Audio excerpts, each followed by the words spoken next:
Hey y'all, come on in.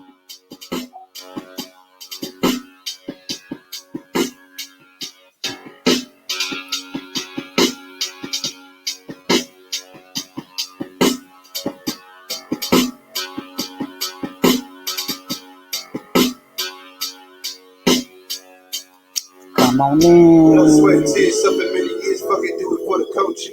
Now that we aware, revolutionary wisdom music when you're older.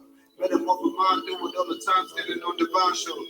Living for the non-motion, positive energy waves. Spirituality is for humanity, fuck what the enemy say. Motivated in heavenly ways. You know Babylon petty these days. That's a message that gotta be brave. For the record, we heavenly Come on in, y'all. People should just be a regular thing.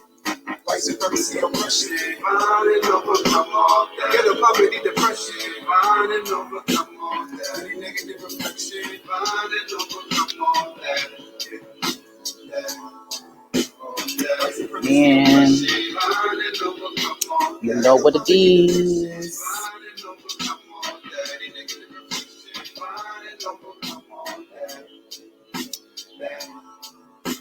Give me love in the place I sit. I'm a king in the ring I get. More from the hieroglyphs. I'll give my eye, I'm fed. Never dealing with the villain nonsense. Living in another giving in. When I'm dealing with the wickedness of men, gotta move like a smooth with the wind. Many times we lose, we win. Got no time for the losing sin. We pack the house, we great. In the name of God, we pray. Give me love in the room that's dark. Give me love for the root that's hard. I'll give my eye, we fit. Never dealing with the villain nonsense. White supremacy, oppression, find and overcome all that. Get a poverty, depression, find and overcome all that. Any negative reflection, find and overcome all that. Hit that share button, hit that share button. Hit it.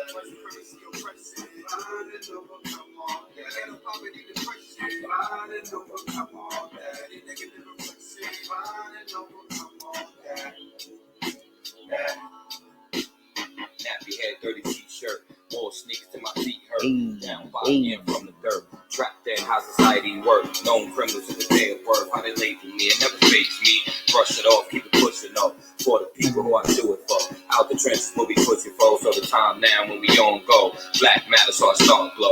Hair wool with a penny tone. God like with the melon flow. Mind right, never steer me wrong. God like with the melon flow. Mind right, never steer me wrong. White supremacy, oppression, find and overcome all that. Get a poverty, depression, find and overcome all that. Any negative reflection, find and overcome all that. White supremacy, oppression, find and overcome all that. Get a poverty, depression, find and overcome all that. Any negative reflection. Hey, how are y'all doing this evening? This is AMPspirationTTV, and I am your host, the Plum Queen, and we are here with my girl, Akila Speaks.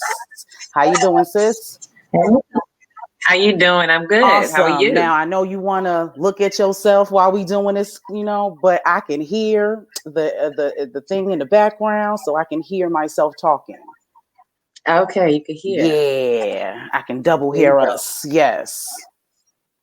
How's that? There you go. So, hey, girl. Hey, how you doing? Good, and great. All right. Well, I'm going to let y'all know I got a couple of disclaimers. Okay, disclaim away. Got a couple of disclaimers. Okay, well, first of all, this wasn't my idea, y'all. This was hers. Yeah, I'm going to say that right there. Point at I'm me. going to keep it a buck. Well, I'm going to keep it a buck. I was going to leave this alone. Mm-hmm. You know what I'm saying? I was just going to let my inbox do what it do. I was going to let people say what they say, and I was just going to leave it alone. But you can't leave stuff alone. Yeah. And this is 2020. This is the, you know what I'm saying? 2020. I called 2020 vision. You know what I'm saying? So you got comments, but I just got questions. Okay. I probably got some questions too. I'm befuddled by some of this. So the questions are there, but I got the comments. I was inspired by you to even ask you in the first place, because I believe there was something you posted and I was like, okay, we got to speak about this because, it's not just me. You seeing the same things that I'm seeing. You're hearing the same things, or people are kind of coming at you sideways. And the more I talk to people, the more I see we're not alone. There's quite a few of us out there that's feeling this way. So that's when I reached out to you and was like, okay, we got to speak on this. Well, I appreciate it. And I'm going to say the same thing for my viewers, because I'm sure, you know what I'm saying, they need this work. So I'm going to also put in my disclaimer that, and I do this all the time, I've said this a million times on my lives, everybody has a right to do what it is that they want to do. You can live your life the way you want to live your life. You can walk your journey the way you want to walk your journey. So the questions that I have are honestly for the people who believe that they get to bully and disrespect other people. Mm-hmm. That's who I will be technically addressing, because I'm a firm believer that everybody has their own journey. Mm-hmm. So I'm gonna let you start though. I'm gonna let you start since you brought this up. What's on your heart? Okay. What's on my heart? What's on your heart? Let me, speaking of heart, let me rub my little heart chakra there, and let me just say I'm gonna start grounded and rooted in compassion, in love. And I say that for me because I have to keep me at an even place with this topic, because it brings up some things. We all have a right, as you said, but it brings up sometimes a little bit of annoyances and frustration. I can't say anger or anything like that, but frustration, and especially for my people of color.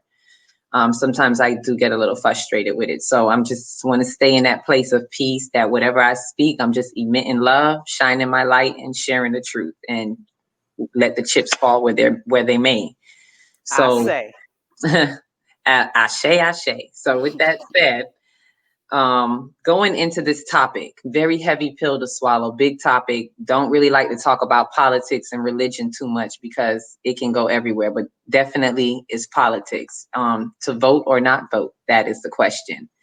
And everybody has their right to it. So me speaking to my people, I want to say I speak to mainly people in my tribe of people who want to come out of the matrix. This is who I'm not trying to impose on anybody else. That's my disclaimer. Just like we don't want bullies, we don't want to bully anybody either way. So not trying to impose on anybody. But to people who want to come out of the matrix, you're not alone. It's not one of you. You're not by yourself. We're all here together. And we shouldn't have to feel pressured or bullied by the majority that is caught in this whole matrix of vote, go out and vote now, or vote or die, which is kind of harsh to say too, because my daughter even came to me, was like, why are they being so mean, mommy? And I'm like, what are you talking? She's like, oh, they said if we need to vote or die. So it's even being pressured on kids in that way. Imagine kids hearing that. And this is a slogan. This is what they're putting out there, just with the whole voting aspect. So just like you have the right to vote, we have the right to not vote. And so that's pretty much what I want to speak to in that regards. We have our right to hold our firm ground and not vote. And I'm pretty sure people have different reasons why, just like you have different reasons why you do vote. I spoke to someone and it was just like, look, because I don't know what's going on. This was her reason. I'm not voting just because of the simple fact that I really don't know what's going on. You don't know who to trust. You don't know who to believe. And just like the thing that you posted, voting for the lesser is still voting for evil. If they're both evil, you picking the lesser evil is still evil. So people sometimes just don't want to put their hands in that. And they have the right to that if they don't want no parts of it. And for me, when people ask me plain and simple, I usually just give a quick, I'm plugging out of the matrix. This is me just plugging out, because this is all a system. And we have to open our eyes to see that this is a systematic, this is programming. Tell I vision is to tell you a vision. Tell lies, however you want to look at it. Tell lies to your vision or tell a vision. It means to tell a story. So they've been controlling us for quite some time. If we just pay attention as a people, they've been controlling us for quite some time. Ever since television got invented, this was their way of programming us. And now they're flooding us with it through social media and television. No matter where you look, you're being flooded with vote, go and vote. And I say this to my people, to just ask this question. This is one of my questions, Queen. I got questions too. Okay. All right. My questions is why when people are flooding us with information, why do we not stop and ask why? What is it that you want to flood us with this information for? Even with COVID. To inform you. I'll answer for them. They're going to tell you to keep us informed. Oh, that's the answer. To inform us because they care so much. To keep you, let's say, under control. Let me give the answer now that it's for control. This is what I try to, tell people when I talk to people. Look at commercials. Commercials, they don't pay millions of dollars for commercials for nothing. It's because these people in the upper heads know that it's subliminal messaging. A lot of people think they're not affected, but you are. You'll be watching a Kit Kat commercial for however, let them keep playing that Kit Kat commercial. Then when you're standing in the store, all of a sudden you feel for a Kit Kat. All of a sudden you feel for a Snicker, whatever commercial they're playing. And it works. It's not just talk. This works. I actually passed. I passed a government, what you take in high school again? Government and economics. And there was a project. I'm thinking about high school, government and economics. And the last year, I think it's your senior year, you usually take government and economics. It depends on where you are. Yeah. Okay. I didn't have that class. You didn't have economics? That was an elective. That wasn't a mandatory class. I went to a performing arts high school. So we had 5 classes that were for our major, and then we had 4 academic classes. Oh, okay. So it's I guess different in different states. But we, in our economic class, we had a project study of doing, I think it was a stock market study, and my group actually won. And when they asked, I remember everybody kind of pointed to me because every time we met, I would tell them, pick this, drop that. I don't know nothing about stocks, right? So when the teacher asked me what made me pick what I picked, I'm going to be honest with y'all. And I just told the teacher, simply commercials. I watched a lot of TV and I watched what was playing on commercials at the time. And if I remember that time, it was, what's the bald head guy? Tyrese, the Coca-Cola commercial. That was playing in heavy rotation. So I told him to pick up Coca-Cola. So whatever it was a cleaning product. I think Mr. Clean, whatever was playing in heavy rotation, that's what I picked. And that's what how we want our stocks. I don't know anything about stocks and bonds, but I know commercials. So if you apply that to today, right? If you just pay attention to whatever they're flooding you with, whatever they're programming you with, there's a reason why they want to funnel your attention in that area. And if you notice through COVID, what information were they funneling? It was always a lot of voting. They cut down the whole country, right? They shut down everything, but they didn't shut down voting. They flooded you with voting. They wanted to still prepare your mind and get you focused on voting. And then coming out of that was what, George Floyd. But go ahead, Queen. I got a comment about that flooding you talking about. I want to ask my questions. You just gave me an extra question. Okay. The whole 35 years of my life. No. Anybody 30 and up, anybody my age and up. In your lifetime, have you ever had this many? Well, we didn't have text and phone. We didn't have texts back then. But have you ever had this much publicity on voting? Every time I check my mailbox, there are 3 or 4 different types of papers, flyers, telling me that I need to vote. I got people texting me from different numbers. And every time they text, I have to say stop. I have to text them back to tell them to stop, to unsubscribe, you know what I'm saying, to my phone number. My whole life, I have never seen them be this due diligent on voting. Yeah. Now, the first time they started that, now, even when Obama was it, you know what I'm saying, was going forward, they didn't even do it that way. They kind of used us. They used celebrities and all that to do that. Now they can't do that. Now it's just it's almost like they're trying to force you. They're having people come to your house to talk to you about it. To talk to you about voting. When in your whole life have they ever done that? And that should tell you why. Why are they doing it now? And it's because it has a lot to do with the 2020, with everything that's happening, the whole reason for COVID and all of their COVID agenda, because they're losing control. They're losing control. And the only way to keep control is to keep control of your minds, and they need the people to believe this is a democracy. And like I've said before, what people need to wake up to is, first of all, understand this is not a democracy. This is a capitalist country. This is one big corporation. Our ID, what is it? Our social IDs, or that's pretty much our work ID. We are a part of this corporation. There is no true democracy, but they need you to believe there's a true democracy. So now they're flooding you with all of this because they know that people are losing it. They know that they're in this great awakening in 2020, and I'm pretty sure astrologers can tell you as well. There's a mass awakening happening. The veil is coming off a lot of people's eyes, and you can't think that the big heads, the elites, they are definitely aware of this. They know that they're losing ground. And like I always say, desperate people do desperate things. Desperate energies do desperate things. So they're desperate right now to keep control over people. And voting is definitely one of the ways. They want to see who they still got. Just by you going in to vote, they want to see who they still got locked in, is what it's all about, while they work on another form of control, which is the COVID, the vaccinations. Let me say that, certificate of vaccination. So they want to, this whole voting is just to keep you in control while they pass over to the next thing. And the next form of control is when they start issuing those vaccines with the nanochips and all that other stuff in it. That's a whole nother form of control. But that's something else. I was just gonna say, I'm gonna keep it a buck. I'm sitting here listening to you, and everything that you were saying was pretty much what I would have said if I would have done this live myself.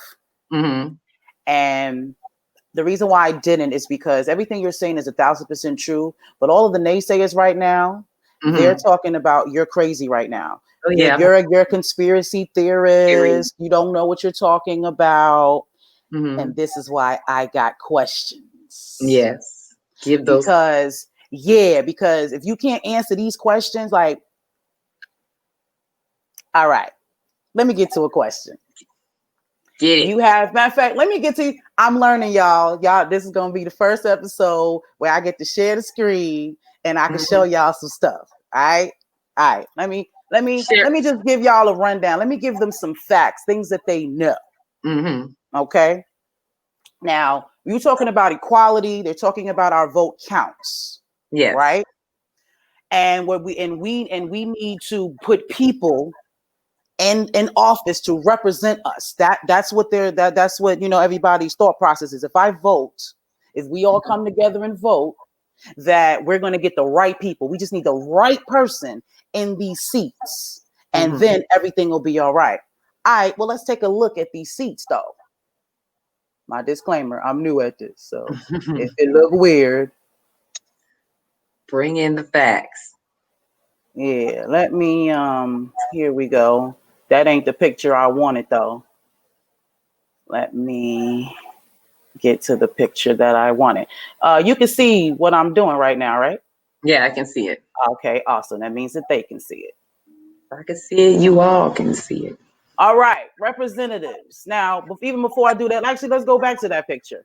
All right, these are the three branches of the judicial system. That's economics right there, sis. Okay. What you talking about? You didn't take the class. Like I said, I didn't take the class. I'm that's a whole nother live, I promise you. Okay, so when you're talking about the president is the executive, right? Okay, but it's the legislative people who actually make the laws. Congress, they're the ones who actually make the laws. It says it right here, legislative, make laws, approves presidential appointments to senators from each state, and the number of congressmen is based on population, is what it says. Okay.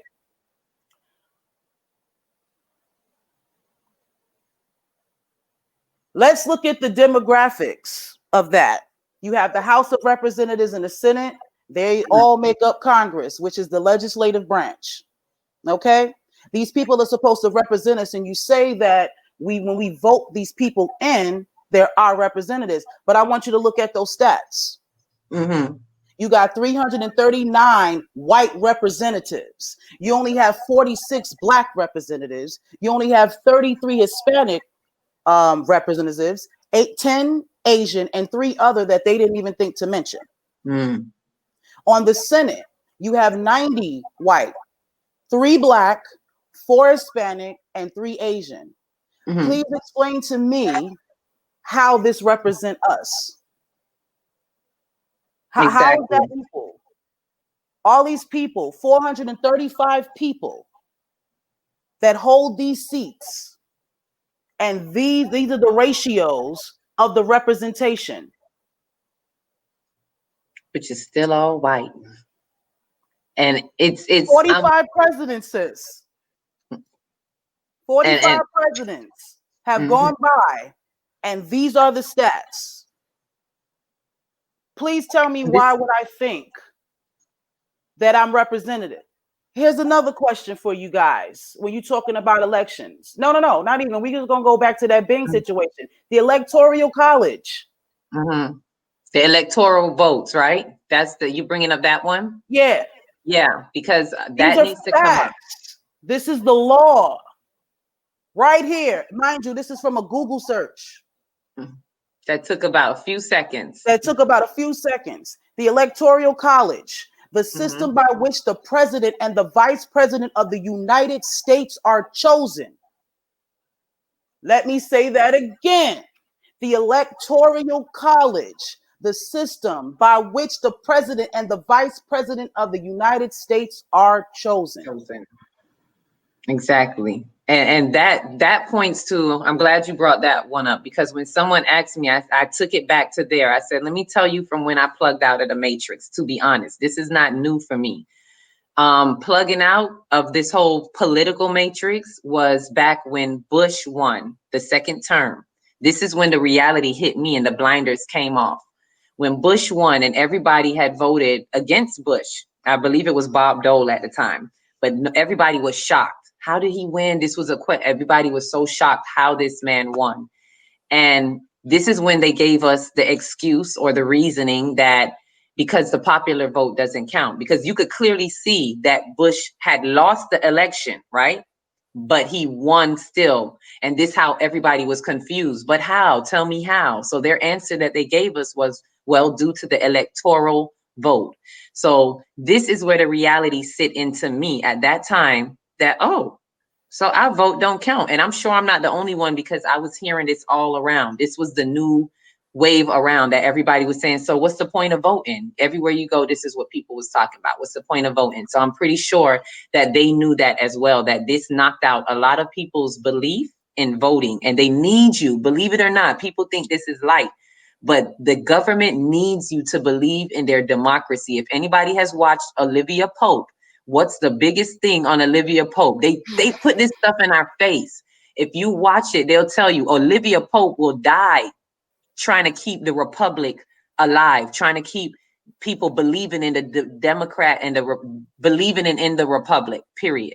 So their biggest fears, I always say this, the government's biggest fears is when people no longer believe in the democracy, when people no longer go. So our biggest protest, I know Black people don't want to hear it, but the biggest protest we could have done is not vote. That's actually the biggest thing that would have scared the hell out of them, is not vote. So anyway, I digress. You on point. Let me go back to my point then, is that I took back. Now, when I saw this is clear. People, you cannot miss this. They are telling us in our face that the popular vote doesn't count. We are the popular vote. We're not the electoral vote. So as you just saw in what you pulled up, who determines the presidency is the electoral vote, not us, not people that go to the polls before or on November 3rd. They are not counting your vote, because even if all of you vote for Biden, even if everybody vote against Trump because they want to get him out so bad, if the electoral vote says Trump, that's who's going to still be there. Let me get mean on you real quick, Akila, because not mean on you, but them. They know that. They know that shit. You know why they know that shit? Because that's how Trump got into office. This is what I'm talking about. They already know that, though. Just like you said with Bush. That's how we figured out. That was the first time they showed their hand on the electoral college. Because I promise you, and I never heard that before. I never heard about that before until that either. Until Bush. Exactly. Exactly. So that just happened with Trump 4 years ago. Mm-hmm. Hillary clearly got the popular vote without me voting, I'll add. Mm-hmm. Without me voting, y'all picked Hillary. And how did that work out? Right now? Mm-hmm. Trump. So everybody that ever said to me that I'm the reason why Trump is in that seat, shut the fuck up. This is the definition of insanity for me. People keep saying, what's the definition of insanity? When you keep doing the same thing over and over again and expecting something different. Why are we expecting something different? It's the same thing. They're going to give you the same thing over and over again. They got comfortable with it now, so they could easily tell you, oh, Hillary didn't win the electoral, because they know this is the excuse they told us already, and they feel like everybody bought it, which most people have. Most people buy it. They still, to me, this looks insane. How is it that we now know that our popular vote does not count, but yet we're going to the polls crazy, and we're dragging people with us, and we're bullying people into voting, and we're forcing people to vote when we know they're showing you clearly, you going to the poll, we're not going by what you say, we're going by our electoral vote. And who is in the electoral vote? That's our who are those people that we don't know? That we don't know that they put into that they elect every 4 years. Mind you, this is not just a regular. They get picked every 4 years too. Mm-hmm. And we don't know who they are. Who are they now? And these are people who represent each state. It's 2 of them. So who are these 2 people? Who chose them?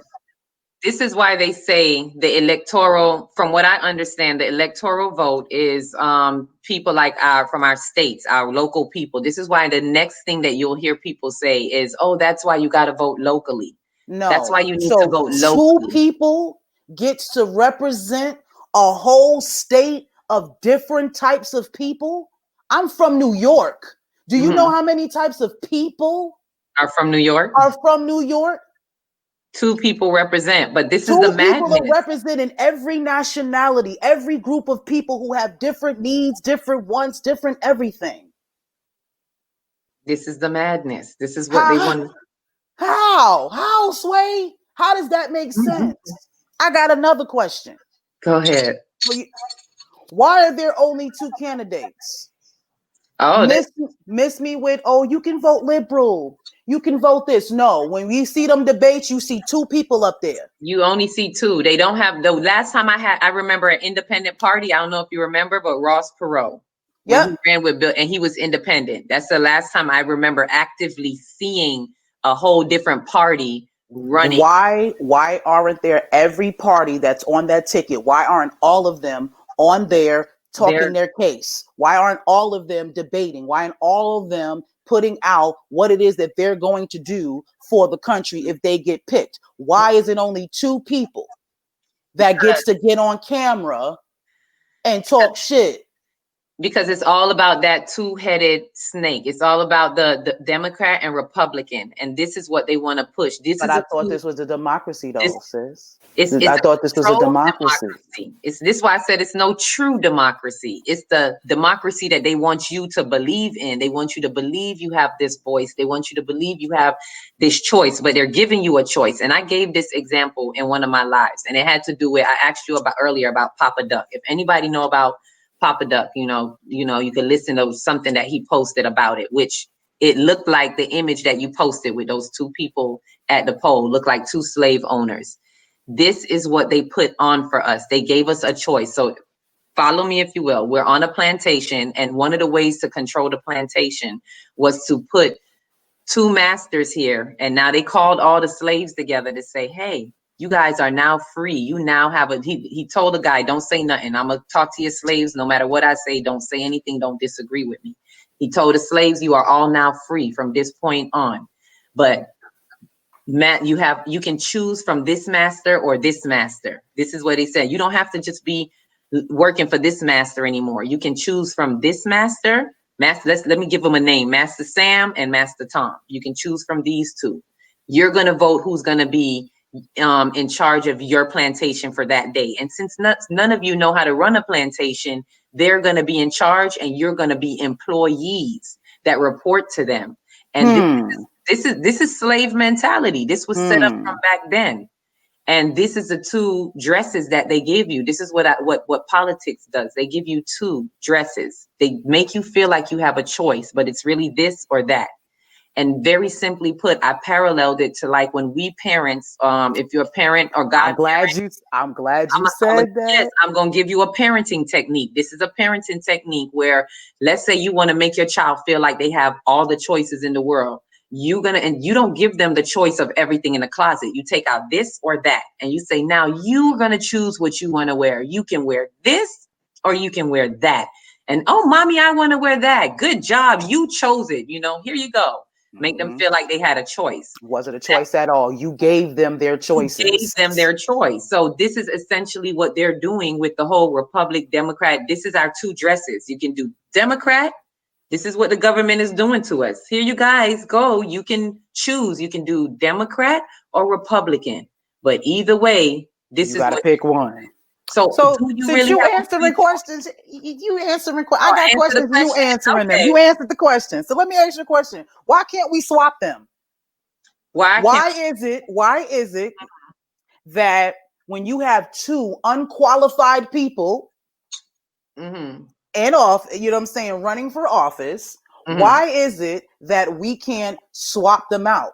Why are those have to be the candidates?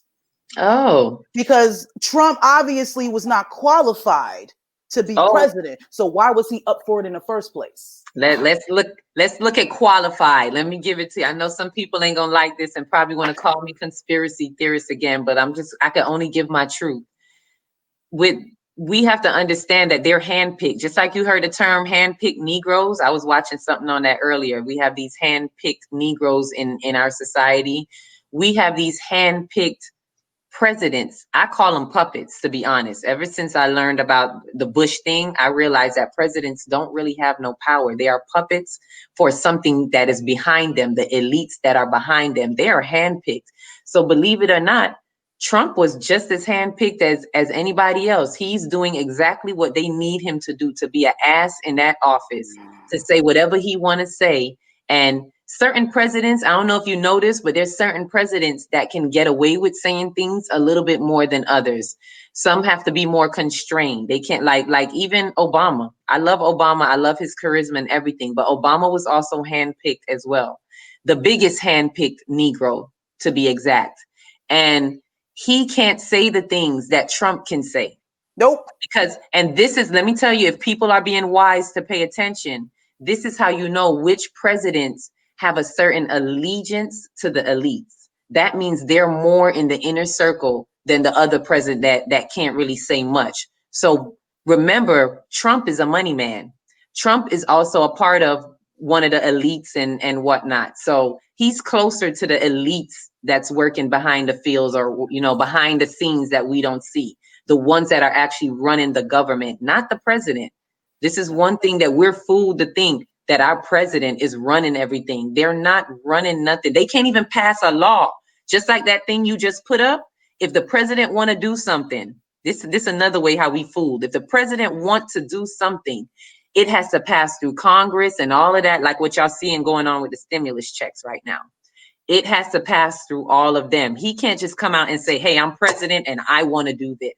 Nope. No, he's not the lawmaker. He's not the legislator. He is the president. He can come up with some stuff and he can put it on the desk and they can look at it and let him know if they're willing to pass his bill or not. So they don't really have the power that you think they have. And if they want to do what they want to do, to be honest, if people really look at history, a president who does what he wants to do, JFK, y'all see what happened to JFK. If you come in there thinking you're going to come in here and make things better for the rest of the world against what those elites behind the scenes want to happen, they will off you. And as we all know now, JFK was not killed by some random person on the street. I'm pretty sure everybody is aware enough now to know it was a setup by the very hands of the government. So what is the reason that they would want to take out their own president? He's not going along with what they want him to go along with. These are things, this is how I piece all these things together to understand where we really stand in this system, in this society. The president don't really have no say so. we don't really have no say so. This is a capitalist country, and it's all about the elites and who wants to stay on top. And then remember, for them to be on top, they got to keep their foot on everybody else's neck. I'm going to give a suggestion before I ask another question. Well, make a statement this time. Go ahead. Y'all, everyone should watch House of Cards. Like you had said earlier, they put what they do in plain sight and they tell you it's entertainment. So you can call people like us crazy. Scandal told you exactly what they're about. This House of Cards goes even deeper into it because you have a congressman who works his way into the presidency and fights his way to stay there because of all of the House of Cards on Netflix. You can binge watch it. I think it's about 8 seasons. I think it's well worth it.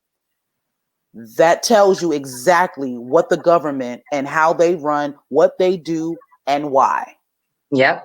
Call it entertainment if you want to, but it's there. But I have one more statement with that. You're talking about presidents and all of this other stuff.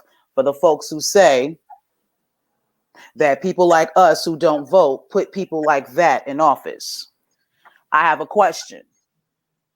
Why are there only 3 qualifications to become a president? You're talking about the person who's supposed to be the ruler of the free world. Why is the president only have to be a natural born citizen of the U.S., minimum age 35? 35. Yeah, 35, and you need to be a resident for 14 years. Why are those the only 3 qualifications to run America? Because that's they all. Don't say nothing about politics. They don't say nothing about politics. None about that.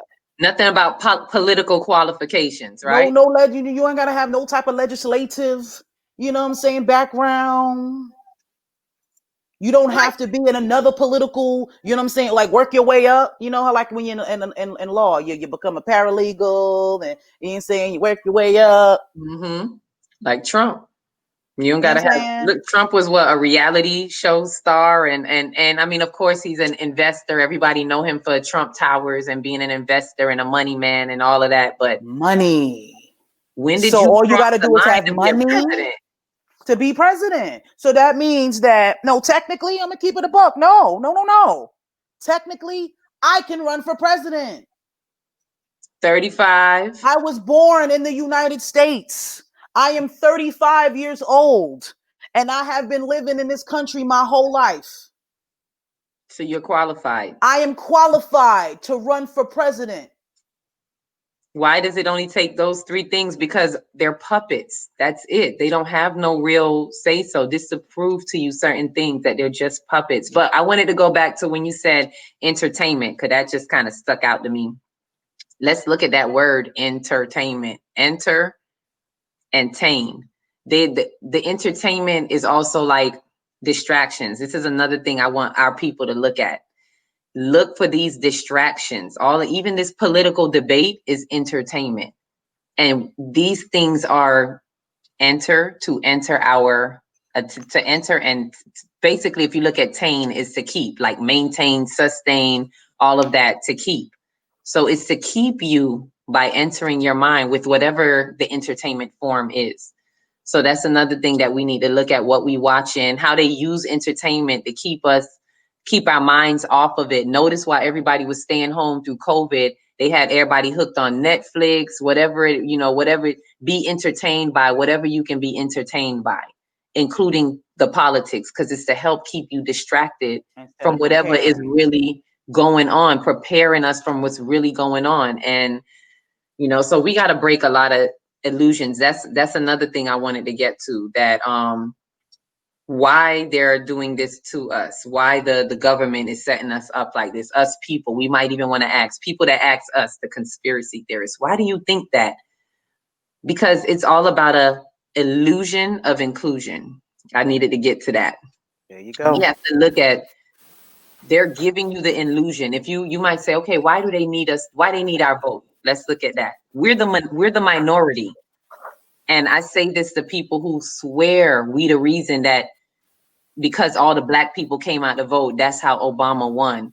Even if all the black people came out, as you could even see in them stats, we're the minority general. So even if we all came out and vote, that still would not have secured Obama to be president.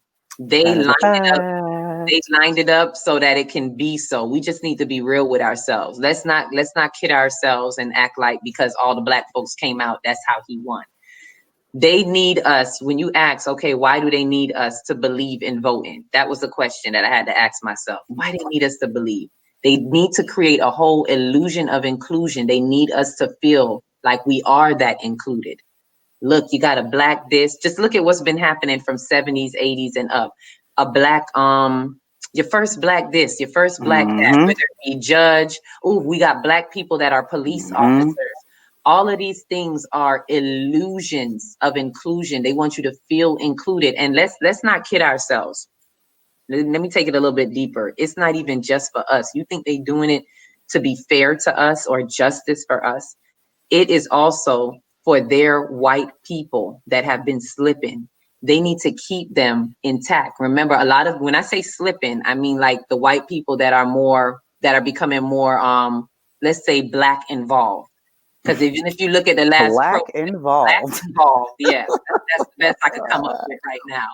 And if you look at the protests, look at how many white people were involved in these protests. That's to show you the white people, and I'm talking about from slavery times, have been becoming more black involved, more concerned about black lives and stuff like that. They don't want to lose those white people. And we might think it's crazy, but it's so true. Just look at how the Civil War broke out, all because they did not want the US to split. They didn't want it to be a divide. They need to keep it together because that's how they're the United States. So a threat to them is even losing those white people. So even them being fair to us, fair, even them abolishing slavery, all of this stuff, it was to their benefit. It was to their cause to keep their house, so to speak, together because they know that they're losing. They just reframed it. They just reframed the system. We're still slaves. You guys, if you don't go to work, you can't live. What did I just tell you about the plantation theory? You have no freedom. Y'all call y'all jobs the plantation. If you don't clock in, you don't get food. You can't pay your rent. If you don't pay insurance, you're getting locked up. You're still in a slave mentality. You have to pay them for everything. You have to pay them to get married. You have to pay them to get divorced. You have to pay them to have babies. You have to pay them to get rid of babies. There's nothing in this country that you can do for free. No. Nothing. It's a plantation everywhere you look. You can't live nowhere for free. Even if you own the land. Your parents been there. Your great-grandparents, you can take your lineage way back 3 generations. You still got to pay them for that property. Tax. They're going to tax you. Tax that ass. So either how are you free? COVID-19 dropped and y'all still had to go to work. How are you free? They're telling you what to do and you're just going along with it. You're just doing it. My thing is with my people is we're not questioning anything. And I'm glad you said COVID-19 again. What bothered me that blew my mind is with our race, our black people, with everything that we've been through, with slavery, with everything. We should be the first one to call BS on the field. We should be the first one to see that they blowing smoke up our ass pretty much. So when COVID hit, I was shocked that so much black people was ready to just believe what they're saying. It's like, wait, what? We should be the first. Honey, that was Obama. That was Obama's purpose for thing. That's why he was in office, to make us think, you know what I'm saying, that, you know what I mean, that we count. And if we come together, then everything is going to be all right. We got a black president. So yeah, we making progress. No, sit down. Sat down, as Medea would say. Sat down. And that's why we're fighting each other right now, back and forth about this vote thing. Because they made us believe for 8 years, you know what I'm saying, that we actually counted. And now they're going right back. And even though Obama and every hood I know of, no, matter of fact, Forget all of that. Mm-hmm. I'm glad you brought up the 3/5 compromise. Thank you for bringing that up. I'm going to say that. We had a black president for 8 years, and that is still a clause in the Constitution. Thank you. For all you taxpayers who don't let me tell you what it is. The 3/5 compromise. 3/5 of the slave population would be counted for determining direct taxation and representation in the House. Mm-hmm.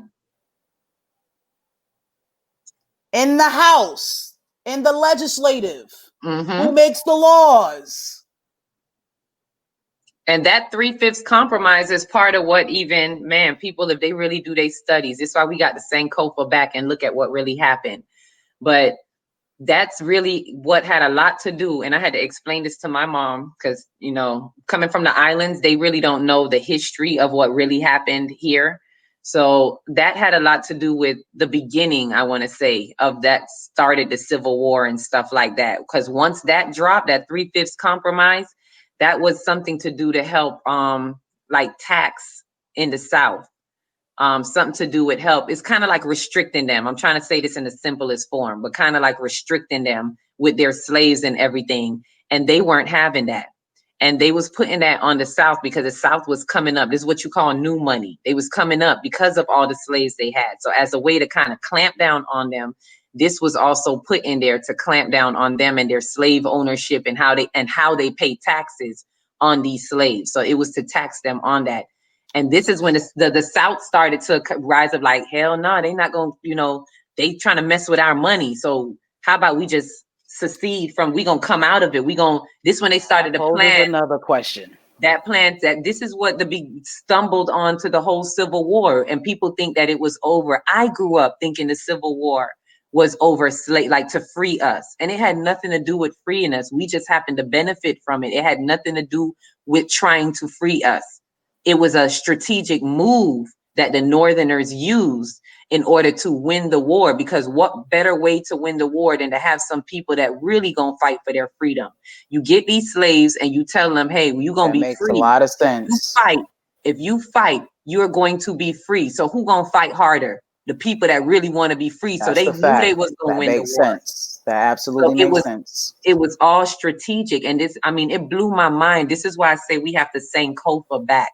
Because a lot of us don't know this. A lot of us growing up, me included, grew up thinking, well, oh, that was nice of Abraham Lincoln to let us free. He was the nicest president and all of this. No, it wasn't about us. So let me say that. So let me go on a rant on that. Yeah, go ahead. Since you said that you weren't aware of certain things because you weren't here. You were from somewhere else. Yeah, well, I was here, but my mom is not from here. So I had to school her on this when I learned. But what I learned was growing up in school. You know how they teach you the basics in school. So they just teach you that Abraham Lincoln freed the slaves. So you think, oh, what a nice president. He must love us black folk.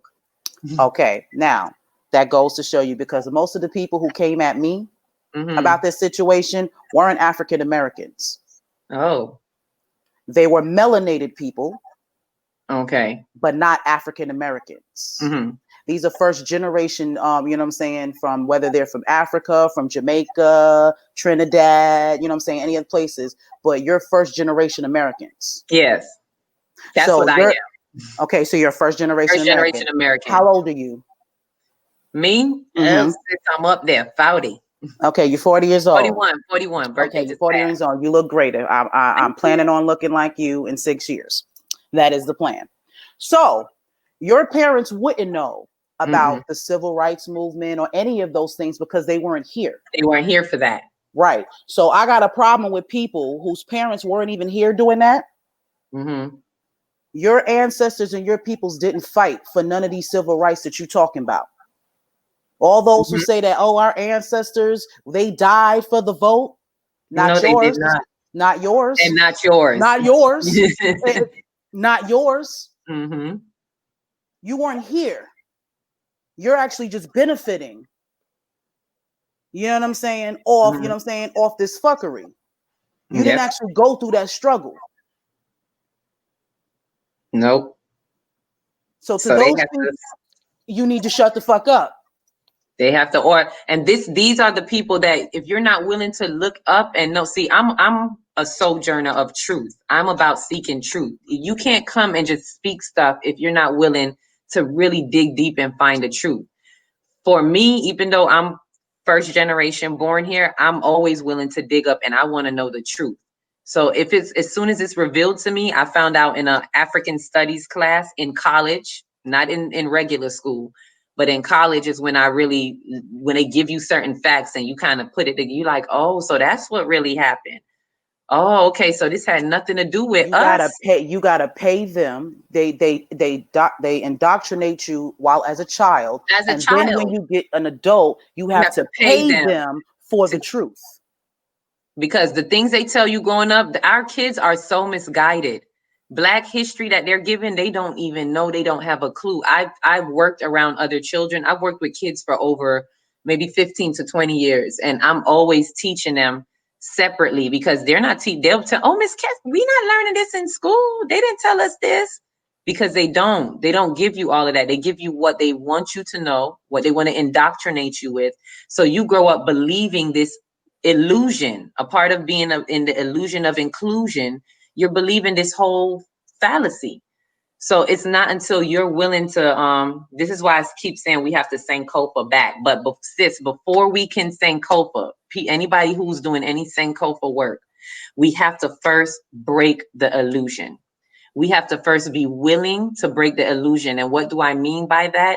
Is we have to be willing to break the veil of everything that we thought everything that we thought it was this, and we knew and I mean knew, like you just think you know. Everything that you think you know, you have to be willing to break that. And if you're not willing to break that, you're Shut not ready. Fuck up.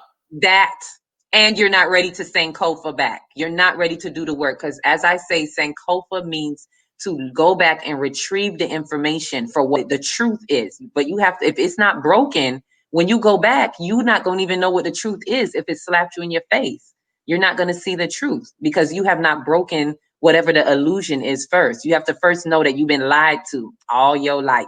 See, here's the thing, sis. There's a lot of people who they know what's up. Let me tell you something. There are a lot of ciphers in the world. Anybody that's seen the movie The Matrix, you should know who Cypher is. Cypher is the snitch. Cypher is the one who likes ignorance is bliss. He don't want to taste fake steak, even though he know it's fake. He don't want to eat the mush. He don't want to deal with the real world. That is the majority of the people who are running their mouth. I'm going to keep it a buck.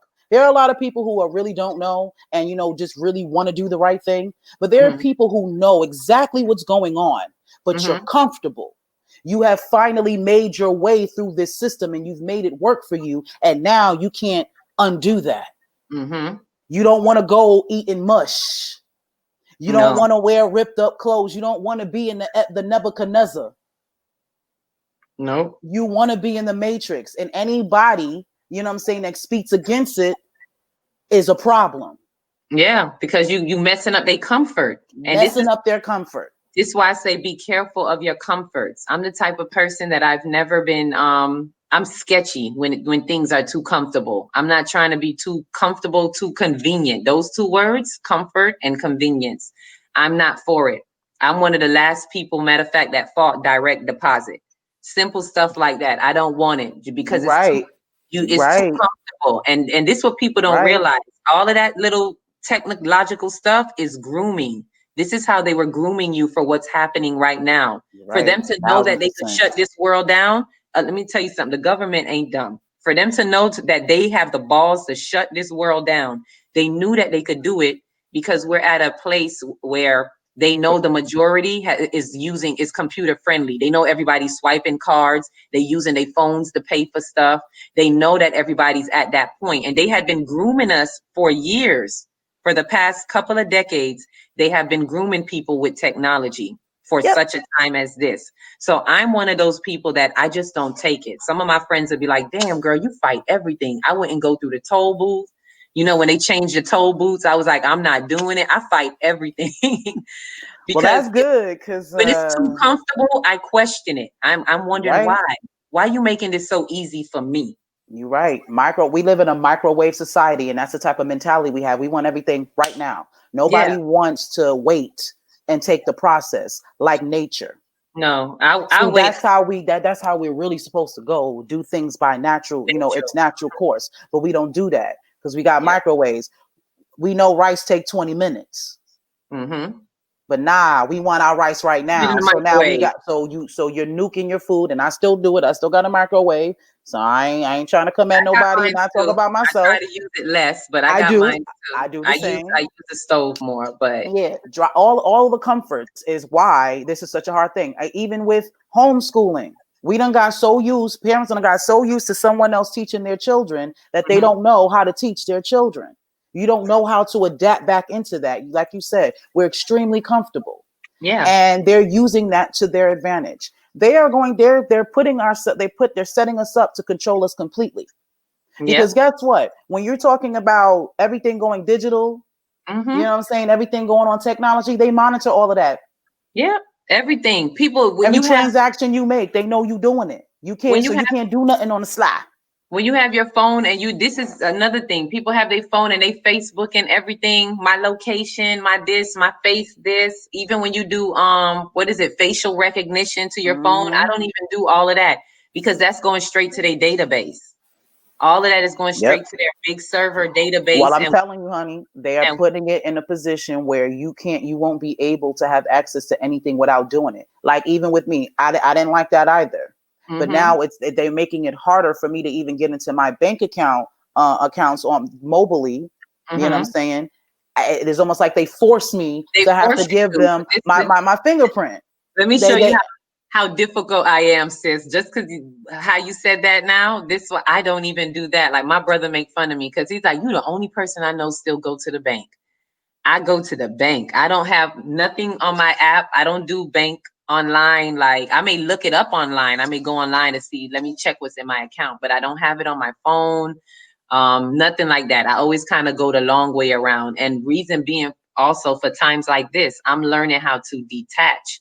I'm practicing how to detach from the system because that's the problem. They get you hooked and then you don't know how to function off of it once you're stuck in it. So I'm trying to keep things as simple as possible as I can. I'm not going back to caveman days because I had to check myself. I'm like, look, God didn't give us progression for no reason. We got to evolve. I get that. We got to grow. I'm not knocking all technology. We have to evolve. And some of these things are to our benefit.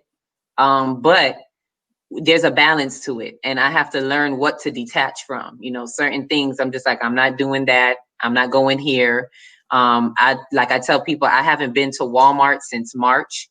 I haven't shopped in Walmart since March. I have my own reasons, but as time went on, that's dope. I wish. I'm trying. Not I wish. I'm trying. I'm gonna be like you when I grow up. Whatever you put your mind to. 1,000%. But at first, I was skeptical for like other reasons, but as time went on, I realized it was a bigger reason why I'm not stepping foot into Walmart no more. And I think it was after the George Floyd thing hit and all of this pro-Black stuff started to come out, which I was already on. I was ready to boycott these major entities 4 years ago. I don't know if you remember, but in 2016, there was a lot of racial stuff happening around the same time, right?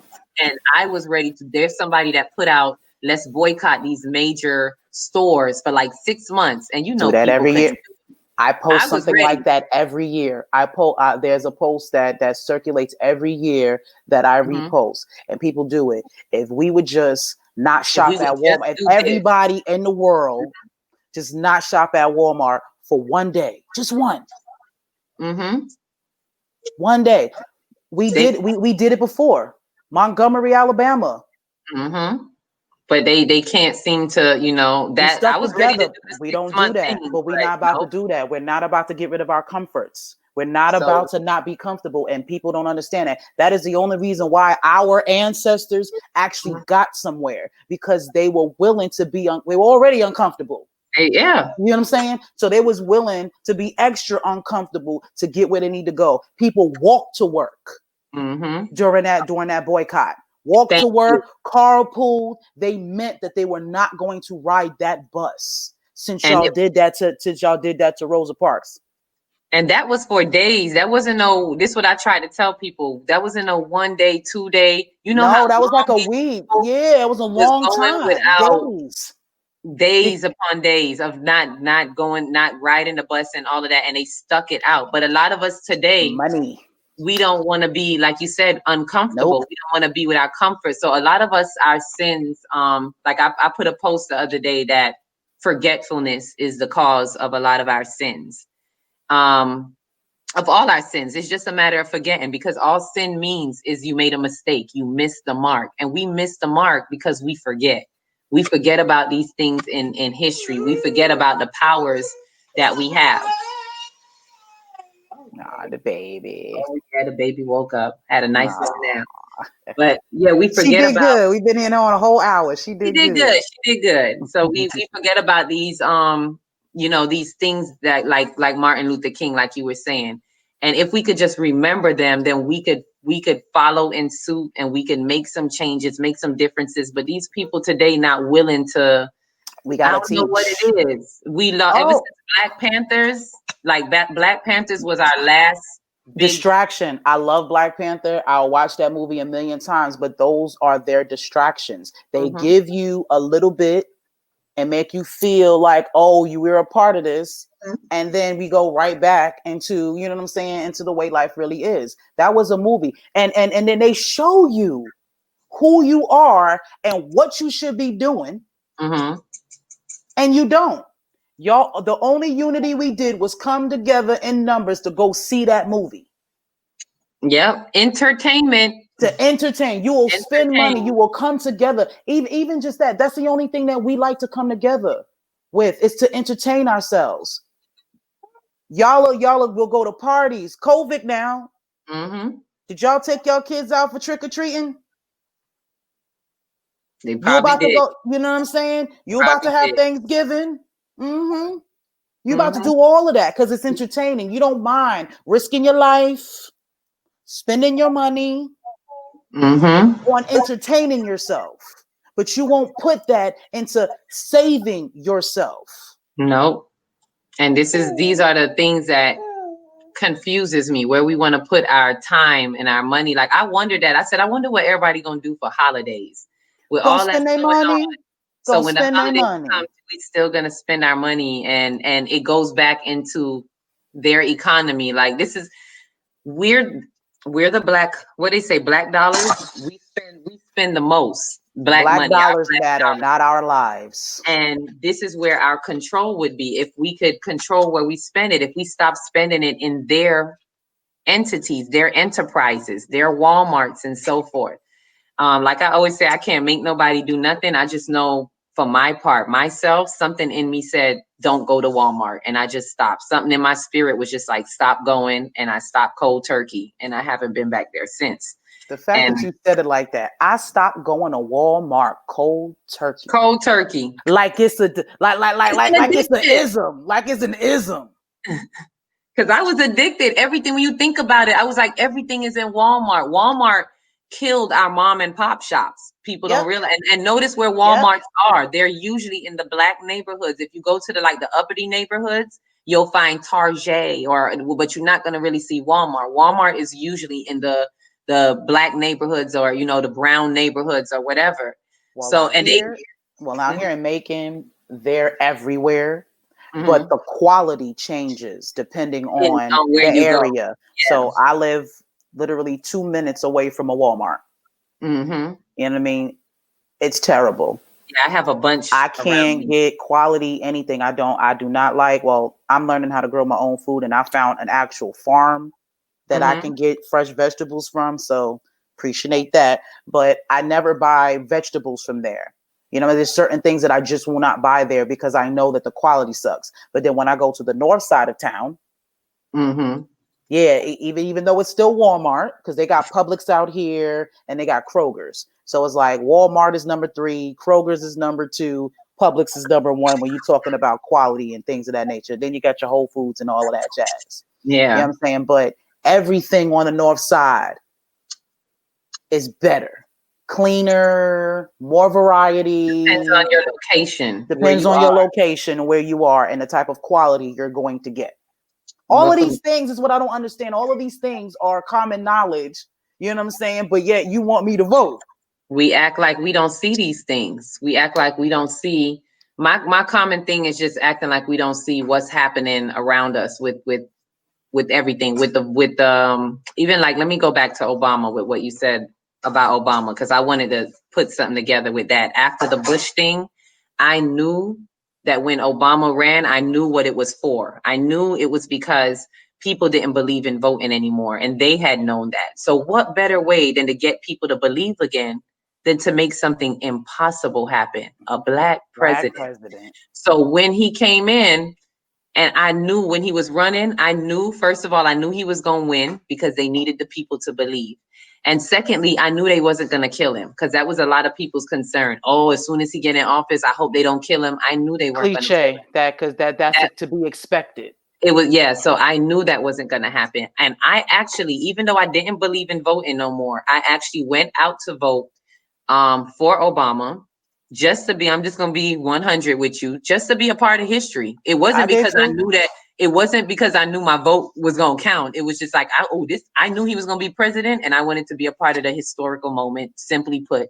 So I did go out and vote. And the second time I did as well. But I knew what was happening, and I knew he wasn't going to save us from nothing. Like a lot of people was thinking. The best thing that Obama was for us was a good black image. That was the best thing. We needed a good black image. That was it. I will definitely concur on that, because I tell people all the time, most of the reasons why we don't aspire to be anything else but entertainers, back to that entertainment, is because that's all we see. We only see ourselves as entertainers. That's the only way that they allow us, honestly, to make money. Just think about all of the billionaires that we have in the black community. They're all entertainers. It was Oprah was a TV show host. Jay-Z was a rapper. You know what I'm saying? Like, they only allow you to entertain. They'll give you money, and they'll give you fame, and they'll give you power. And they'll allow you to entertain. To keep everybody's minds off of whatever is going on in reality, whatever's happening in reality. And also to make us think, you know what I'm saying, that that's what success is supposed to look like. So then when you have people like us talking sovereignty, when you're talking about living on your own land, growing your own food, you know what I'm saying, collecting rainwater, that sounds like poverty to them. Mm-hmm. If you're not living in 3 big mansions, if you ain't got 5 cars and diamonds and baguettes and Gucci and all that shit, you're not successful.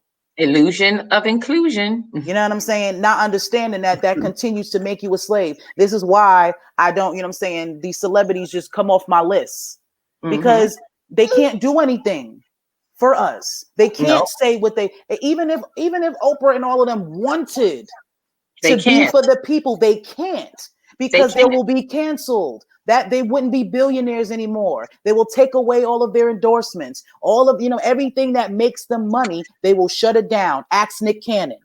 Yep. Look at what happened to him. This man stated a fact on his podcast. And look what happened. Canceled. Because that's for them to remind you. Because them Jews had to remind him. Remind you who you are. And stay in your place. You can't even tell the truth about them. This is what I keep trying to tell folks. So when you praising you're a hater about Jay-Z. No, I'm not. You couldn't pay me to be Jay-Z. No. He's a slave. They're paid to enter and tame you. They're paid to enter your mind and tame you. That's it. That's what they can. They've been quiet this whole time. Nobody says nothing. Nobody's saying nothing. The whole pandemic, ain't nobody even saying shit. You know who I miss, sis? I'm not gonna, as an entertainer, where everything was going on in entertainment, when everything was going on, I was sitting, I was like, damn, I miss Pac. I know Pac. Out of anybody. This why they had to take him out. This why they had to take him out, because he could not be bought. The power that he was getting. Remember now, he was putting Bloods and Crips together in the same place. The power that he was doing. This was before Nipsey. I think the only person that came close to Pac was Nipsey, and you see what they did to him too. Because I still think that's a setup as well. Anyway, of course it was. They did.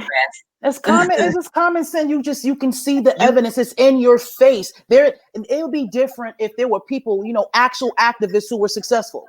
They can't.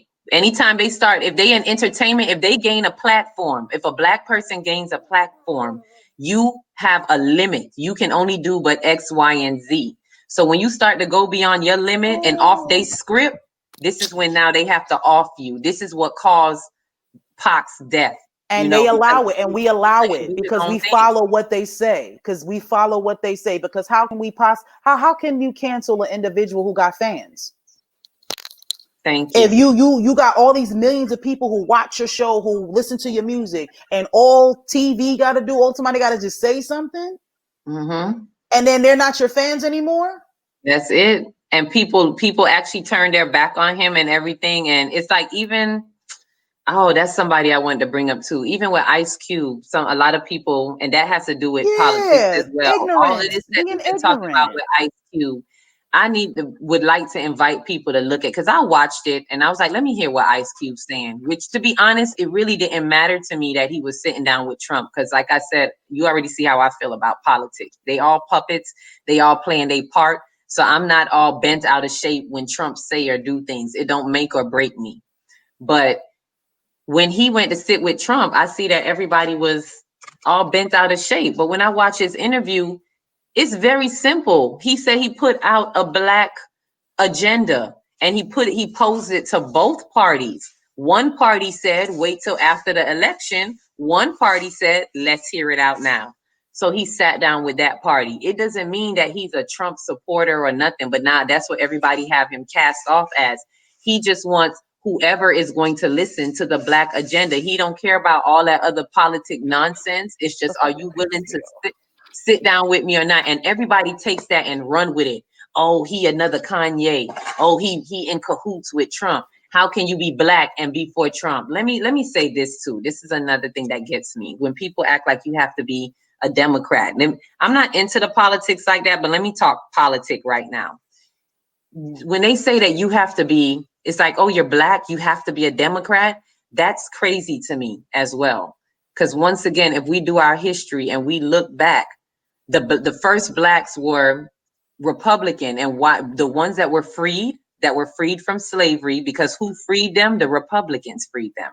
So naturally, if they were going to vote, they were going to vote Republican because the Republicans freed them. So the people in the South, all of those KKK and all of them, those were the Democrats. So how all of a sudden we jump to present day, and it's like now you're identified by being Black. If you're Black, you have to be Democrat. It makes no sense to me. Nobody knows that. Because nobody knows that. That's not what we were taught. And that's what I mean. We were taught that is either Democrat or Republican, and Democrats are for, you know what I'm saying, the lower class, they're for the people, and Republicans are for the 1%. They're for the rich, they're for the you know, that's what we're taught. Yeah, and this is why we have to Sankofa and go retrieve that truth, because we need to understand what it really was. First of all, don't get it twisted. Neither of them are for you, Black people. The American pie was never meant for us. So even coming out thinking that we're going to get a piece of the American pie, they don't even have crumbs to give us out of the American pie. They're never intended on giving you a piece of the American pie. So that's neither for us. But if we're going to be factual about it, let's be real. If you go back to history, I know people don't like to look at slavery, but I got to take it back. If you go back, they were first. Let me say this, because you said this too earlier about the whole right to vote. Oh, our people fought for the right to vote. This is what I like to tell people. First of all, it was never illegal for us to vote. It was never illegal. We were allowed to vote the moment we were freed out of the Civil War. Straight out of the Civil War, we were allowed to vote. What stopped the voting, it was never illegal, but what stopped it and slowed it down for Black people, especially in the South, was the terrorizing of the KKK. They made them say, look, niggers, if you come out your house, we gonna lynch you. Because they knew if they came out, who they gonna vote for? The Republican Party. They didn't want them voting for the Republican Party. They know that if they come out, they're going to vote Republican because the Republicans freed them. So they terrorized them. Stay in your homes. If you come out, we'll kill you. It was a whole terrorizing thing that came out. This is what the KKK come out of. And then now beyond that, when you go into civil rights, by the time you get to there, they use, I'm pretty sure you know, they use tactics like these little tests that disqualified Black people from voting. It was never illegal for us to not vote. We were always able to vote. Again, this is something I learned in college, because growing up in school, they don't teach you that. You believe that, you think that we couldn't vote, and you think that civil rights is what gave us the right to vote. We were always able to vote.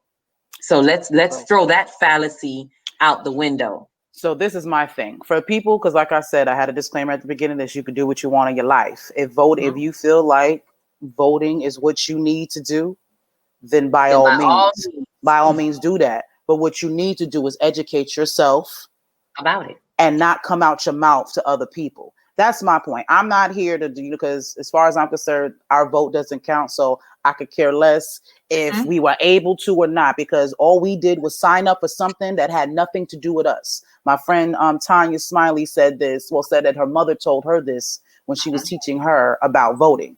You know what I'm saying? We pretty much was trying to be a part of something that had nothing to do with us. And it goes back to some of my notes. Because these laws were written before, you know what I'm saying, September 17, 1787 is when the Constitution was written. That's 100 years before electricity. So we didn't even have lights yet when this document, because we're going down to voting, because this is what we're voting about. This is our constitutional right. Constitution, right? All right, well, that document was written, again, 100 years before electricity. That means these people were using candlelight and feathers to write this document. And we were 1,000% slaves. So when they were writing this, they did not have us in mind. That's not my opinion. That is a fact. 3/5 of a human being. They put in there that we are 3/5 of a human beings for their tax purposes. And it's still there. So all you who pay taxes, y'all might want to look that up. Y'all might want to see how that's actually affecting you right now, because that is still in the Constitution. That's another thing I brought up. Y'all pay taxes. It's never changed. It has never changed. And you mean to tell me nobody can change this? This is what shows you how they really feel about us. If they want to change laws, legislative, the House and the Congress can't change laws, even though that's their job. Thank you. How is it?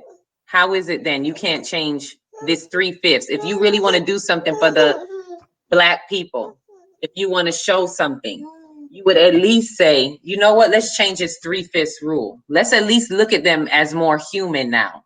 That could at least be the first step in doing something for us. Saying that, and part of me gets pissed off. Let us see them as human beings. Let us see them. Who the fuck? Sorry, your baby right there. I'm sorry, okay. But like, who? Like, how, Sway? How, Sway, do still? And you want to be a part of this system where they got to come together, all 435 of them, to come up to the conclusion that we're real humans. Because this is what they've done all through slavery. Is all right, here you go. You want to say hi to the people? Say hi. You want to be a part of the life? You want to be a part of the life?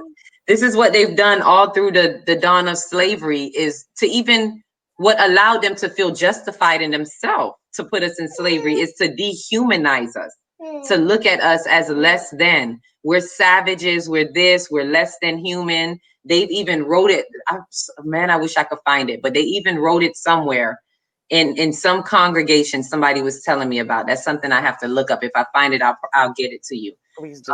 But where they had a congregation somewhere, I don't know if it's in Europe somewhere, where they actually came together, a convention or something, and they pretty much made the claimer that the claim that we are less than human, and this is why they have to go and do what they do, because it's like these people are savages, or either way, they had to dehumanize us. And I'm sure that's a Google. I'm sure you can Google a sentence and you'll find that book. I bet you there's a book. Bet you there's a book that was written with that information on it, because just like the Willie, they tell you what they do. They write them in books. They put them in movies. They tell you what they are and what they do. And I'm going to flip this because everybody thinks this is a black and white thing. Yeah. I'm going to quote Baba Heru. This is a death and a life race thing. Okay? Not black and white, life and death. And that's what y'all need to understand. This is about people This is about life and death. Even with white folk, everything that they do, they're doing that to survive. You guys need to get outside, you know what I'm saying, of this whole political box. Yep. Why do people do what they do? Why do you do what you do? Everybody is surviving. Survival mode. Everything that you get in this life, your house, your car, everything that you hold value, don't you fight your hardest to keep? Yep. It's survival mode. It's survival and what they have is power. Mm-hmm. And they're trying to keep that power. And they're going to do anything by any means necessary to keep their power, because they are in power. Like I showed you in the picture, there's 339 white House of Representatives, and there's 91 Senates. They have the majority of power. You can say what you want about people. You resonate with your people. Okay? You understand your people because y'all go through the same things. You eat the same food. You have the same beliefs. You have the same moral compass. This is why you need someone who is like you to represent you. They don't represent us. And this is why they're up here and we're not. Why isn't there an equal amount of representatives for each race in these slots? Why isn't that an even playing field? Because they need to keep us down. And I'm glad you brought that up, because it was something else that what's his name, that Ice Cube had said, that I thought about it, and he was right. He has a point, but when I thought about it, it boils down to they're not going to do that. He was like, we need to even the playing field. I think he was saying like we need to close the gap on poverty. So whoever he want to talk to about the Black agenda, I guess that's what he's bringing to them. We need to close the gap on poverty. And I was like, yeah, he's right. We do need that. But guess what? They're not going to do that. Because the question goes right to what you just asked. Why would they? Why would they risk losing their elite status? There's a reason why they are where they are, and they need to keep us down. They're not going to do these things because then that will involve them losing their status. They're not going to want to even the playing field, because if they even the playing field, if they close the poverty gap, then how can they be elite? That's death to their elite status. That's death to their identity. To the 1%. That's the death to the 1%. And it may sound like, oh, that's nothing. But when I say death, I'm using that word because it really is death. It's just like how people are scared to die physically. These people are scared to death of losing their identity, their status. It's like death for them. We're not just talking money. We're not just talking status. This is what they identify with, and it's death to them. So to take it away from them is death. They're going to hold on to that with a tight vice grip, which is what they're doing now. But it's obvious. They've been doing it. Think about it. A whole pandemic just happened, right? We got billionaires, the 1% of our country. You know what I'm saying? A lot of these billionaires live right here in this country, right? This is the country of, this is the land of the free. This is where people come. Foreigners come here to make money to send back home. So this is supposed to be the greatest country in the world, as they say. But flip Michigan still ain't got no water. You got billionaires that live right in New York City. You probably got billionaires who live in Michigan right now that you don't know about. But yet Flint doesn't have clean water. How? How has the greatest country actually have places of poverty? How is there any poverty here in the first place? Why are there homeless people? Why do we have to give to charity about feeding people when you spend, I got to get the number, over $1 trillion on Christmas every year? Why are there people hungry? Better yet, a question that came to me was, I was watching a game show and I'm like, how we got all this money to give away for game shows, but we got so much people starving, but you play a simple game show and it's you won $100,000, you know? How, Sway? How do I watch Chopped every day? I watch 32 seasons. There's 32 seasons of Chopped. And each one of those episodes, that's a season. It got like 20 episodes in each season. That's $10,000 each season. See? No, $10,000 each episode of 32 seasons. You have to wonder why, even overall, why these people get paid. Period. This is what it boils back down to: entertain. They need to keep us distracted. Why do football players, all these entertainers, movie stars, all of them, why do they get the money? Why do they get the money that they get? Oh, she waving. They can't see you. Why do they get the money that they get? There you go. See?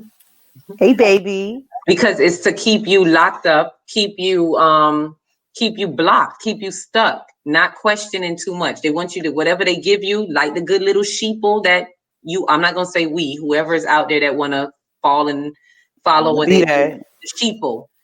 Good little sheeple, they just want you to follow along. If we say COVID, you say all right. If we say vote, you say we going. Whatever it is, nobody wants to question anything. And if you question it, you're considered a conspiracy theorist. And I had to ask people, I said, why would I think about what a conspiracy is? If you just look up the definition, you could Google it right now. Think about what it is. It's the people. I know you got it, sis. Go ahead. Give us the direct definition. We all know what it is, but let's go with the direct definition of what a conspiracy is. Let's just look at that. Let's not kid ourselves. Because what gets me is we are in a lot of self-hypocrisy. We act like we don't know what they're capable of. And that's why I say, why aren't Black people the first one to call BS? You got it pulled up? You got the meaning? Conspiracy is a noun.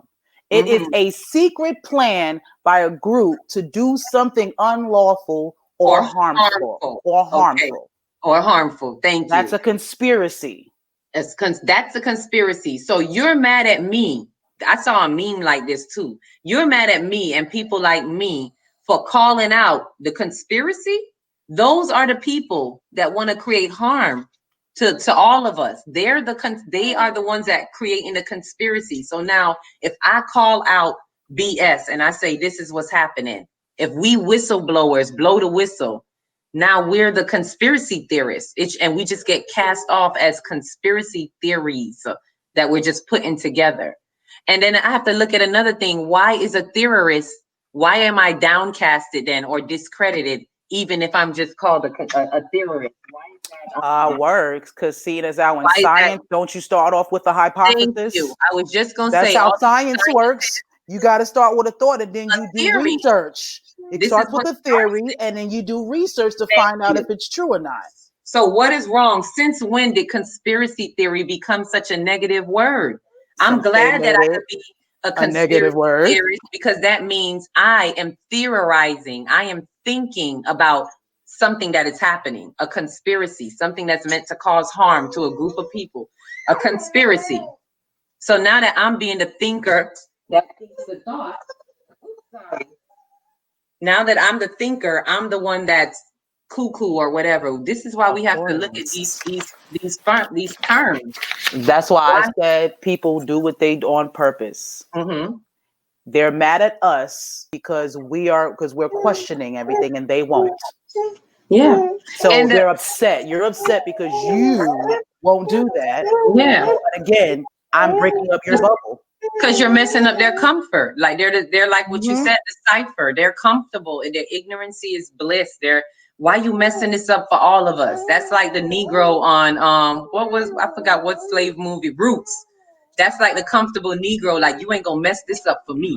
I got it good in this house here. See, I'm Harriet Tubman in this bitch and I gotta go. Yeah, I'm like, we got to go. The house is burning down. This is what I don't get. In this 2020, people better recognize, and I said this before, this is the beginning of the end of the world as we know it and how it functions, and it's also the beginning of the new world. We're at a cusp right now. It's a lot going on right now, and people need to wake up and walk around. Don't wake up and sleepwalk. Wake up and really like lift the veil off your eyes and see. I'm gonna tell you, sis, not everybody gonna make it.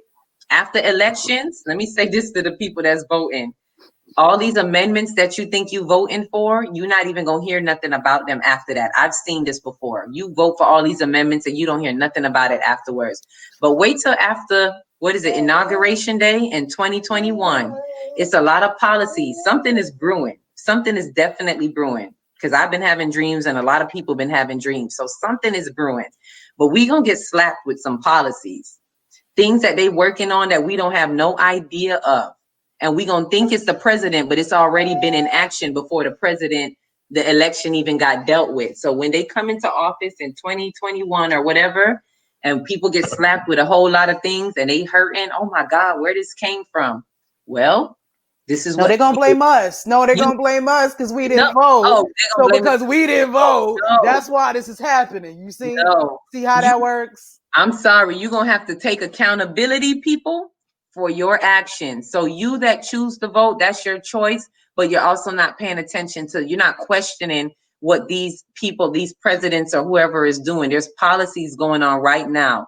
While they're flooding your news with COVID numbers and all this other stuff to keep your mind distracted, you're not seeing what's really going on. These politics have the greatest magicians. And what do magicians do? They keep you focused on this, right? Look at my hand. Look at what's in my hand. Something else with look the at other. What I'm doing while they're doing something else. So please know that these people are doing something else and don't be shocked. Know that, and they know that though. That's what I don't even get. It's enough. Y'all know that. Like, y'all know that y'all gave the government permission to, you know what I'm saying, to take away your privacy with that Homeland Security bill. Y'all know that. That's what 9/11 was about. Y'all know 9/11 was us.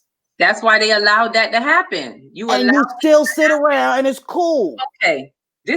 I'm glad you brought that up. That's why we got the better data. That's why every time you look on your phone and I'm having this conversation, I guarantee you anything you talk about comes on your news feed on Facebook, comes on your phone. I don't even have to be on social media. All I got to do is talk. And the Google bitch be trying to answer my questions and I don't even be talking to her. And you know, this thing started around, nobody can tell me this. This thing just started around, I remember around the whole COVID thing while we was home, while they was implementing and putting in 5G everywhere. Because best believe while we was home on March 25th or 27th, they had passed a law about installing 5G everywhere while everybody was at home, ducked down. They passed that law. After that passed, So I bet they did. Yeah, they did. And after they passed that, I don't know if people started noticing, but then the 5G started, people was posting it. 5G towers started popping up everywhere. And then they started changing. Then the phone, like what you just said, my phone started. I'm like, why is this type of talk? I didn't ask for no assistant. Everything is changing. Yep, that's embedded in the new phones now. Bixby, Alexa, whatever their names are, they're now embedded into your phone. People was aware of it and a lot more people was talking about it back then. So they held back on the 5G. If you notice around that time, there was no 5G commercials, none of that. Now, big and bold, it's a bunch of 5G commercials everywhere. But at that time, it wasn't because they was kind of sneaking it in. You know, they was kind of smoothing everybody in. They was changing the internet. And the way they do things is very slick. They made sure first everybody home. So what's going to happen when everybody stay home? Oh, all the electronics going to crash because everybody's at home on the computer. So then now they use that to tell you, this is why you need 5G. You see how that worked? Like now that y'all home and everything shut down, this is why you need 5G. You need more speed. And then they tell the people, they offered me something. I think it was Comcast offered me something and it's for less. This is why I say you never see smoke without fire. They offered me a box and it was for less, $10 less. And I was like, okay, well, if it's less, I'll take it. Ever since I got that box, my internet kept acting up. Hence why we had an issue logging on that time. My internet was acting up. Understood. And when I finally addressed it, now I was like, I told them, look, ever since I got this box, this has been a problem. And then the guy was like, what is your speed? He told me the speed. He was like, oh, we have to change your speed. He talked to me in speed talk, right? With this speed is that speed, you need speed compatibility. So I listened to it and my common sense kicked in. I said, excuse me, sir, would this new box that you're talking about happen to be 5G? Oh, yes, ma'am. I said, there it is. That's how they moved it in on everybody. So now they give you something and then you're going to have something compatible with that, which is the 5G. So they slowly but surely change everybody over to 5G. And these are that's things what they do that all year, but they do that with everything. They had 3G, 4G. Now, I know a lot of people felt like 5G had to do with, COVID and all that. Mm-hmm. I just personally, I don't believe that. I just feel like it doesn't matter what it is that they're presenting to you, there's an agenda for it. And they're going to force you, to have to follow suit. Because there's going to be a point where, from what I hear, 3G and 4G really soon are going to be whatever that is going to be cut. Those wires, that electrical connection is going to be cut. So you're either going to have a 5G phone, or you're not going to be able to use a phone at all. That's pretty much how they're going to set it up. And we know this. We know this. So I'm here to just let people know that I know you know this. You know this. I know that you know that you know. You know that you know this. And it's cool again. Like I said, you can live your life the way you want to. You can be Cypher. You can go back into the matrix, get plugged back in, and act like nothing ever happened. That is 1,000% your right. But you know what you don't have the right to do? Disrespect other people. You don't have the right, you know what I'm saying, to try to bully people into doing something that they don't want to do, or something that they know is not right for them. Mm-hmm. For the very thing that you say, this democracy, this right that I'm supposed to have, you're violating it every time you do that. You're violating my right by trying to tell me what I can and cannot do. You know what I'm saying? Yeah. And I'm only speaking to our people because we're the ones with this problem.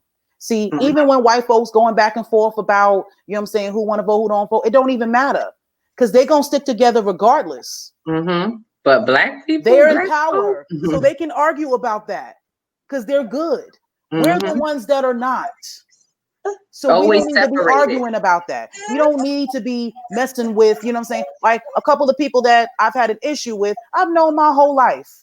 Ain't never had a falling out, ain't never had a negative word. But as soon as the 2020 election come in, all of a sudden, I'm these people. And you know what I'm saying? And all of a sudden, you got a right to talk to me crazy. It's you don't see the fallacy in that. They don't. Like, why would you even want to be a part of something that would make you do that, make you turn on somebody that you know and loved your whole life? Well, that was a question I had too. Like, why would you want to be a part of something that causes more separation? It's like just simple things I look at. For us to even be looking into the politics, they want us to be even more divided now and be fighting over the dress, the lack of choice, Democrat or Republican. That's more division that they throw at us. And then they use us. This is another point that I definitely need to make. Look at how they use us with the whole racial wars, the whole George Floyd thing and all of that. This is them papers you get in the mail. I bet you would speak about injustice and inequality and Black Lives Matter. They use some of them do. Yes, some of them do. I got some. Hey, Tasha, you got people texting me, don't even know my damn name. Hey, Tasha, we're a part of the Black Coalition of Georgians for voting. You know what I'm saying? Let's get rid of police brutality. No. I have never in my 35 years have ever seen that in my life. No. How do you think? This is a question I have too for people that are voting Biden, they say, or whatever. Let's help get rid of this and get justice. Where they are showing you, I'm a real advocate of don't tell me anything. Don't piss in my ear and tell me it's rain. You know what I'm saying? Go by what you show me, right? And they are showing you how much you are still 3/5. They are showing you that they don't care, because even while everything was happening with the George Floyd, even while that was happening, there was other Blacks being killed. You would think that the police would at least ease up for a minute because everything is kind of hot right now. Nope. They were still killing other Black folks. So they're still showing you what they really think of you in the system.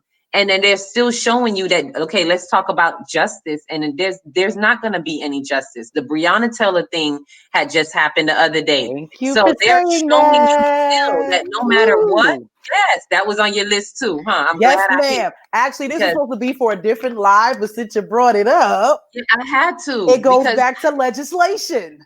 How do we not see that? You talking about injustice. Do you really think that Biden being in president, let's just lay common sense on the plate right now. When the Trayvon Martin stuff and all that stuff was happening, who was our president? Obama at that time was president. Our black president couldn't even really have words on it, couldn't do nothing about it. Nope. He couldn't. But at the same time, here we are 4 years later. But you know why he couldn't say nothing? Because it was constitutional. He can't speak on it. And the Fourth Amendment. But okay, sis, it also goes back to what I was telling you before. Certain presidents can say anything. This is how you know that Obama is not as close to the elites as Trump is. He's not in like that. So he can't say nothing. He's still black. Because, yeah, he's black. He's still black. His daddy's still from Africa, honey. But that's why he can't say nothing nonetheless. At the same time, he still can't say nothing because he can't look. This is another thing we have to look at. It's kind of like when black cops, when we say, oh, we got a black cop. And if you notice, sometimes those black cops treat you worse than the white cops. And it's because they have, it's a psychological thing. They have a point to prove. They have to prove that they don't have no favoritism. They have to prove that just because they got this job. And if you notice, they pair black cops with white cops. They do. And they have to prove that I'm not gonna be softer on him just because he black. It's like it's a psychological thing, and that's a similar thing that I kind of saw with Obama. He has to prove that just because I'm black, don't think I'm a be all you know. Even though it's well deserved and you should be, but he has to prove that to them that this is not what I'm here for, or I'm not doing this. It's a psychological thing, and it happens to all black people. And there are people who got jobs right now. That know that they're living that life right now. Yeah. You got that management position, that whatever position, and you got to prove to massa that you're not going to play favorites with your people, even though they play favorites with their people. Yeah, but you can't do it, but you can't. You can't do it, and they you have to do it. They can pass you over for somebody else. They can make you train somebody and then give that person your job. But you can't help your homeboy that you know that's a good worker. You can't put a good word in for him to make him up the totem pole a lot faster. Nope, you can't do it. It's a psychological thing. So Obama can't do it, and so he can't say nothing at this time when these people are getting shot. All of our whatever was happening, and when Colin Kaepernick decided to take a knee, which brings me to my next point. So Trump could say something. This is how you know who could say what they want to say. When Colin Kaepernick took his knee, Trump put his business in where he ain't have this entertainment. What business do you have, Mr. President, with what's going on in the football league? But he put his nose in it and saying what he think, what should happen to Colin Kaepernick. And he stirred up a fuss about it, making it seem like, oh, he's fighting the Air Force people. And they spent that whole story in a whole nother direction, knowing darn well that's not what him taking a knee was about. It had nothing to do with against the troops or none of that stuff. But they flipped the narrative on that and made it seem like he's fighting the troops. When really you know exactly what he was taking that knee for y'all killing all these black brothers and sisters. Why should I stand to a flag? Why should I stand up to a flag that's not willing to protect our very own in the streets? And this actually, is all that wasn't even for the people. That was for actually his football people. He was doing that for the players in the league. You know what I'm saying? Who were being mistreated.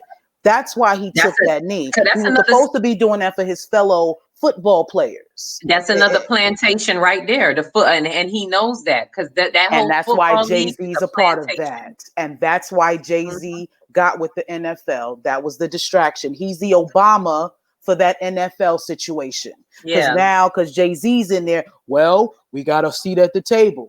No. Instead of making your own table when we are the talent. There are more of us playing that game than any other nationality. All we got to do is take the players is what make the game. That's what y'all sitting there looking at. You looking at them throw that ball, them making the run. So why don't you take the players and make your own league? Yep. That's what I was going to say. We always trying to have a seat at their table. Don't buy into the NFL. Like billionaire. You're a billionaire, Jay-Z, and you can't get your own shit? No, they not gonna let you. You don't think the football players, Akila, would follow Jay-Z if Jay-Z started his own football league? You do not think all them nay rapid ass football players will follow him? Ain't gonna follow him.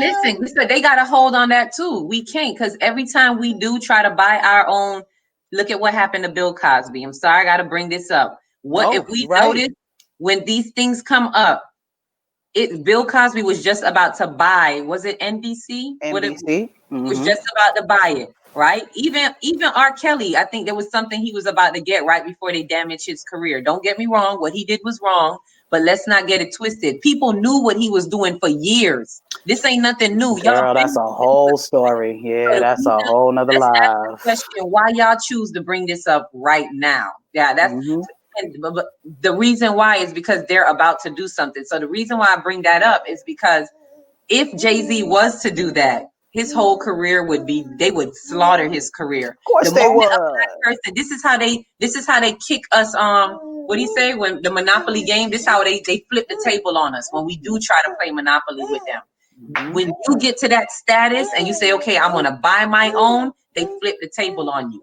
They pull the rug from underneath you. And they will end your career. And that's the message that they want to drive home. That's why Jay-Z's and all of them people, they dare not do it because they know what happened to Bill Cosby. That's why Kobe's dead.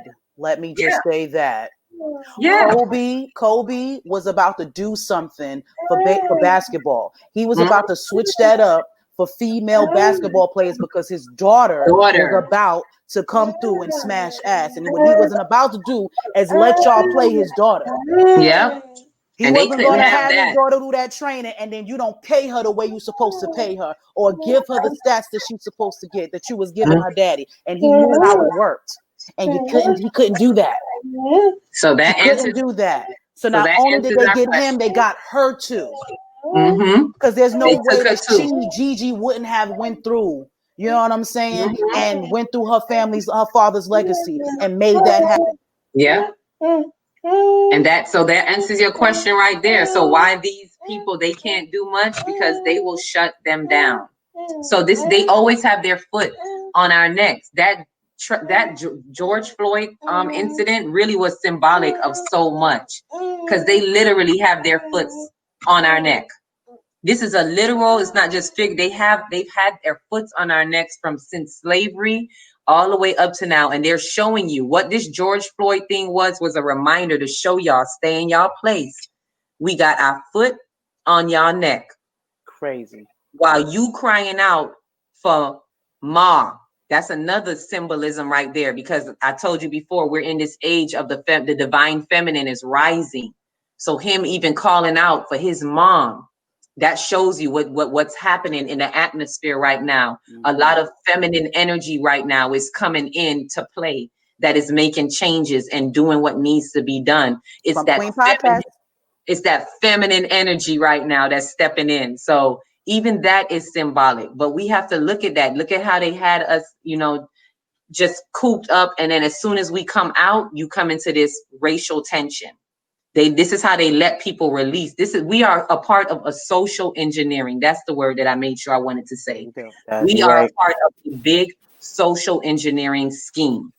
And it's like they had us like lab rats. They have us locked up inside. They know people gonna have pent up energy. So let's give them something. Before George Floyd happened, I already saw something brewing because of the two people that they killed before. And I told my mom, I said, something's coming up. Something's brewing, because they killed that Aubrey guy. Then it was the Breonna Taylor guy. And I'm just like, what's going on? And I said, you know what? I don't want no parts of it. So bad that when the George Floyd thing happened, it took me a minute to watch the video, because I was just like, I don't want to hear it no more. They up to something. They setting something up. When that happened, all out riots. And that's right when and I don't believe in coincidence. It's not a coincidence. Right when they lift the COVID ban, the lockdown, so to speak, then this is where they funneled everybody's energy. They set this up. So all that tension that was building up in the house, this is where they funneled everybody's energy. All that anger, aggression, everything went into the riots, went into the protesting and focusing on that. And then that's also a transition to get you ready for what now? The voting. Full circle. Let me bring you back to that. That's to get you ready for voting. This to make people so mad and angry that once the dust settle, Black people gonna be saying, "Gotta get Trump out. We gotta get Trump out. Gotta get him out. Vote him out." So, and this is to me very, I guess, oxymoron. I don't want to call anybody a moron or anything, but to me, it behooves me. I'm befuddled that how we get blinded by all this as a people. How do we see all of this that they're doing to us, and they're using us right now for the push of a campaign? They're literally using you to push this campaign, knowing darn well that nothing is going to change. And how do you know nothing's going to change? Because like I said, they're still killing your Black brothers right in front of it. One just happened the other day. Again, they are still killing you. So what they're telling you is, we're still going to be doing this. This is what their actions are showing. So while they're doing the dance of promise and pretend, that's what I call the campaigning. We promise and we pretend that we're going to do something about it. And while they're doing that, they're showing you that we're really not going to change nothing. And we know this because we see it. In the justice system, the police are going to go through the system and still get out, like Breonna Taylor's killers. They're showing you and telling you, this is what we're still going to do. So I'm going to tell you why. I'm going to tell you why Breonna Taylor is never going to get justice. I lost sound, sis. Can you hear me? I can hear you quite well. Okay. You can hear me now? Hold on. Come back, sound. Those are watching, can you guys hear me? I can hear her. No, I'm muted. Well, I can't hear you, but you can probably hear me. Yeah, I can definitely hear you. I didn't mute you. Your mic is not muted. Can you hear me? Oh, I hear you now. Gotcha. Okay, awesome. I don't know what happened. It just, I saw your lips moving. It was like, wait, what? Okay. So I'm going to tell them why Breonna Taylor will never get justice. Mm-hmm. And it's because of the Fourth Amendment. It's called probable cause. Mm-hmm. There is a certain level, probable cause is a certain level of suspicion. Okay. That they can have, so they can go into your house. Oh. Based off a feeling. Mm-hmm. And as long as a judge approves this feeling, they legally, constitutionally have the right to enter your home. That is the Fourth Amendment. They have the right to enter your home, but it's called probable cause. What is the right to kill? What was the right to kill her? It don't matter. Probable cause. Okay. They were told, they thought that something illegal was going on in her house. Mm-hmm. And they went to a judge, and the judge approved their theory. Mm-hmm. Oh, I'm glad we can use that word. Theory. For those who come at us conspiracy theories. So the cops can have a theory. We can't. About somebody, about what's going on in someone place or someplace. They just have to have a theory about it. And they get to go in guns blazing because of their theory. You know what it makes me wonder? It makes me wonder because since I'm the theorist, I might as well theorize. It makes me wonder. We all theorists at that, as far as that's a conspiracy theory. Yeah. Isn't that the very definition of conspiracy? Yeah. Trying to stop someone from doing something wrong or harmful? Yeah. So aren't police conspiracy theorists? When they come through, when they have no evidence? Conspiracy theories. The police is conspiracy theorists. Don't call me that no more. It makes me wonder what she really knew. Because now I feel like for them to go through all of that, she was targeted. And it makes me wonder what was really going on. What do she really know? What does she know? Because why do you want to take this person out? Why are you creating a whole conspiracy theory just to go in and take this person out? That's what I'm gonna start saying. We're gonna redefine conspiracy theory. Yeah, those are exactly what that is. And they're aggressive conspiracy theorists because I'm not killing nobody. I damn sure ain't. I ain't going on your page doing none of that. I'm not looking for you or nothing. All I'm doing is bringing light to those who have ears to hear, want to hear. That's how I speak on my Facebook Live. If it's for you, it's for you. If it's not, that's fine. You can keep it right along. I'm not trying to impose on anybody. It's just to bring the facts because we have the right to enlighten those who want to know. If you're willing, if you want to know, if you want to open up your eyes, that's fine. I'm here for support for you, because a lot of times people out there thinking the same thing, but they don't feel support. I had somebody tell me that, matter of fact, like one of my cousins that was saying she thought she was alone because she's not gonna vote. She was like, I'm not voting. And when I said it, it was like, whoo, like a weight off her shoulder, like, I'm not alone, because everybody around her was making her feel like, you better go vote. Why you not voting? You know, it's all of this pressure. And it was like, no, why we got to feel pressure? Just like they have the right to vote, we have the right to not vote. And I say that to all the people that feel like us, stand your ground. If you know what you know, like I tell people, for me personally, without going into too much, if they ask, I just say, look, I know what I know. I say two things. I want to plug out of the matrix. That's one. That's my one reason. And two, I know what I know. Once you know what you know, you can't unknow it. I'm not going to be a hypocrite to myself. Ignorance is not bliss for me. I'm a very spiritual person. I'm very in tune with my soul, my consciousness, and I can't play with my soul like that. And I can't play with my spirit like that. So once you know what you know, I'm like hands off now. The last voting thing, I only voted literally for my mom. Like, she literally drove me in and gave me the paper. Here, this is who I want you to vote for. I went in there like this with a cheat sheet, literally looking at what she wanted me to bubble in. That vote had nothing to do with me, which was for Hillary, of course. Nothing to do with me, but I did it for her. And I told her, this time, I'm not doing it. I said, I'm sorry, Mom, but I'm not doing it, not even for you.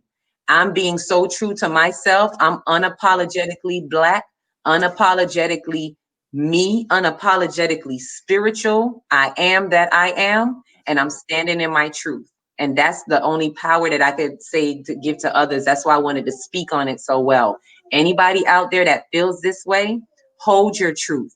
Don't let nobody make you feel shaky about it. You know what you know. And if you choose to plug out this matrix and not be a part of it, because you know that no matter what you vote or whatever, and we're not just talking hearsay, the facts are there. You're not the electoral vote. We are the popular vote. The electoral vote is the one who's picking the president. So once you know that, if you want to stand on your truth, or for whatever your reasons are, stand on it and be proud about it. That's my offering that I could give. And do your research. Go do your history, like we was talking about the 3/5 compromise. Know that we didn't fight to vote. Let's not carry that lie anymore. We need to stop feeding that to our kids, stop feeding it to other Black people. That is not truth. You cannot carry that lie no more. We didn't fight in nobody's war so that we could vote. Slaves fought to be free, period. Let's be real with the facts. They fought just because they wanted to be free. I's got to be free. That's it. That's all they wanted, freedom for themselves and their family. They didn't say, oh, we got to vote because we got to fight because we want to vote. That is not what it's about. So let's not get that twisted. Let's not spin that lie on anybody. And even in civil rights, let's kill that lie, because like I said earlier, we were always allowed to vote. Don't think that we couldn't vote until civil rights. Those were all just technicalities. So, you know, that's my take on it, sis. Anybody had any questions? No questions. Just had a lot of we did have a lot of comments. But just like she said, so many people don't know about the electoral vote picks the president. They know now. They know now. You can't unhear. My mentor says this all the time. You can't unhear what you hear. You can't unsee what you saw. I've had about 20 people that are eyeing this right now. Mm-hmm. Every person watching this, you cannot unhear what you heard, and you cannot unsee what you saw. No. Again, you have a right to do what it is that you please. I say this all the time. I am not here to run your life. I am not here to tell you what to do. I'm not here to belittle you or none of that. That's not what I'm about. That's not what my platform is about. But I have a problem with people who do that. So, you know what I'm saying? So, do what you do and stay in your lane. That's it. Because opinions and facts, those are two different things. You can't argue with the truth. You can argue. So my thing is, you can feel how you feel, even when it comes down to, I tell people, especially with religion, you could believe in Jesus all day if you want to. That is 1,000% your business. That is not my problem. But I have a problem when you trying to come at me, insult me, disrespect me in any form of fashion, and think you have the right to do that because your way is the right way. That's not of God in any form of fashion. Nope. That's not of our great order of divinity, which that's comes not in many intelligent. different ways. It's not intelligent. It's not moral. None of that. But this country makes you think that.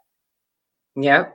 Because everybody that tried to come for me, they really thought that they had the right to do that. They thought that they were doing the right thing. Yeah, they got to help school you because you're lost. They looking at you like you the You lost out your one. damn mind. You lost. You got to out help. your damn mind.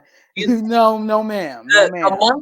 Amongst the sheeple, sis, amongst the sheeple, you and people like us, we are considered lost sheep.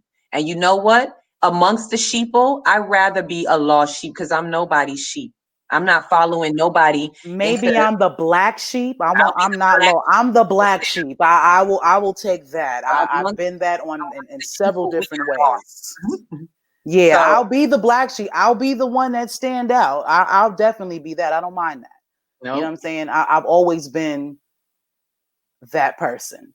I don't go through the grain. You know what I'm saying? I don't follow trends. If I'm gonna do anything, I'm gonna create them. I always do that. I go against the grain. Like if everybody likes something over here, I'm suspicious. I'm like, why is that so popular? I'm gonna go this way. I'm like that way. I'm like that way. See, like that's why I refuse to get on TikTok. I refuse to get on TikTok. Now my godson be on there, so I watch his little stuff or whatever, but I just refuse. The only way that I would get on TikTok, it would have to be a business decision. It would have to be, you know what I'm saying, some way where I can get this work. I mean, I get it is a platform to do that, but I don't like doing everything that everyone does. Like even with these challenges, I used to be on it all the time. I pick and choose now. You know what I'm saying? If I see one that can help me inspire, I'll go on there. Yeah, I'll go on there and, you know what I'm saying, use that for some inspiration. But other than that, I don't like doing it because it's for a reason now. Yeah. This is that programming. Exactly. And I don't got time for that. Yeah. It's either I'm not going to do it or I'm the last to do it. Like by the time I was one of the last to get to Facebook, or, you know, I was one of the last to get to, you know, if I get a TikTok, I'm going to be one of the last. So I'm like, be one of the last. To catch up. They're going to have to shut down Facebook and then you go be. Yeah. If it's too popular, I'm suspicious. I'm not one of them that jump on just because it's popular. So, you know, And I had a question while we were talking. A question came to me. I do have a question to throw out there. The people that are waking up, if we're waking up to something, let's say people like, you know about ancestral knowledge, right? On Facebook, people that are waking up to their ancestors. Hi, Trombone. He's saying hello to me. Let me say my hello back. How you doing, Trombone love? But those who are waking up, my big question, if we're waking up, I kind of find it hypocritical.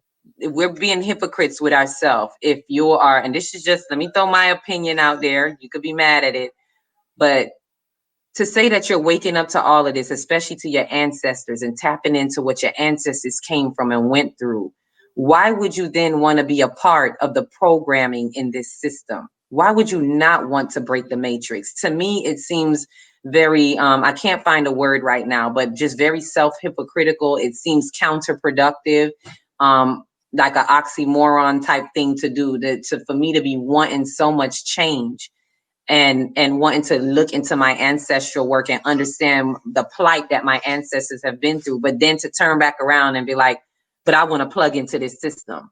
I want to go in. Samuel Jackson.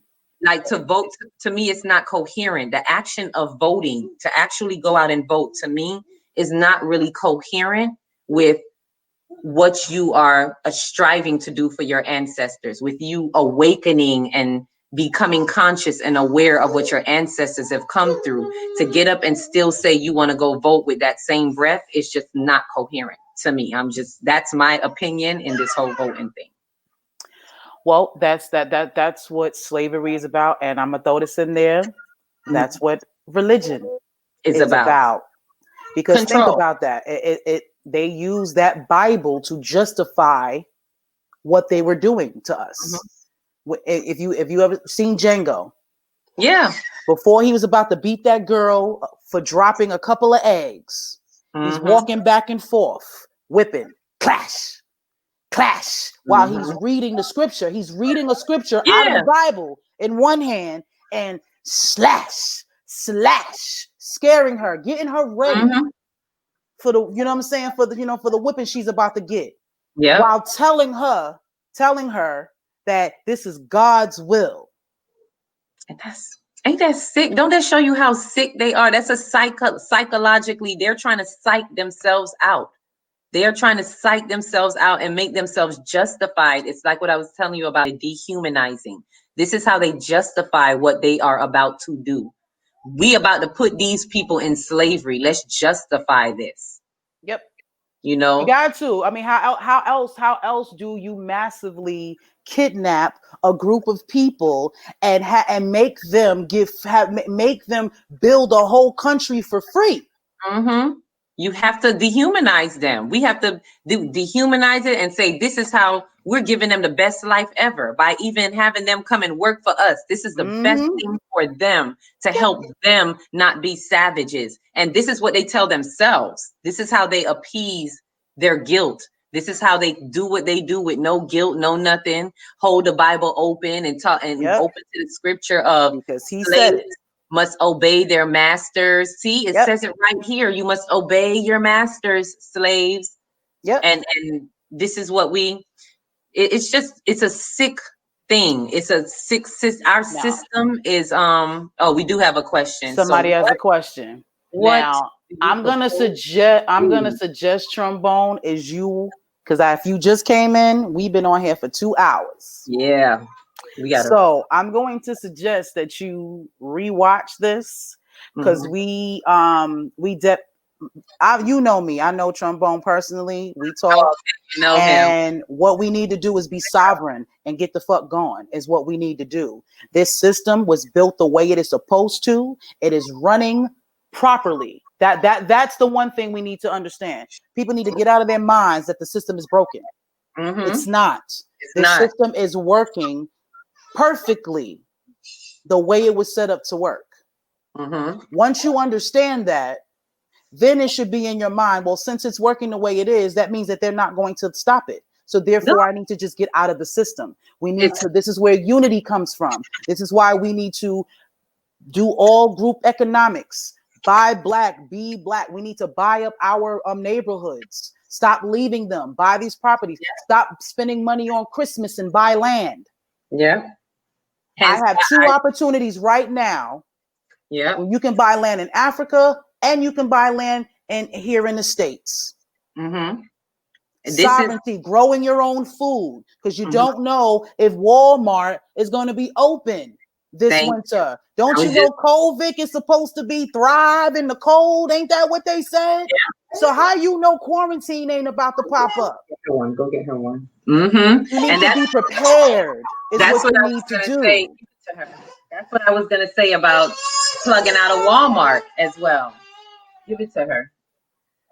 That's the main thing I was going to say too about plugging out, that this is why, that exactly what you just said. We have to start detaching from the system.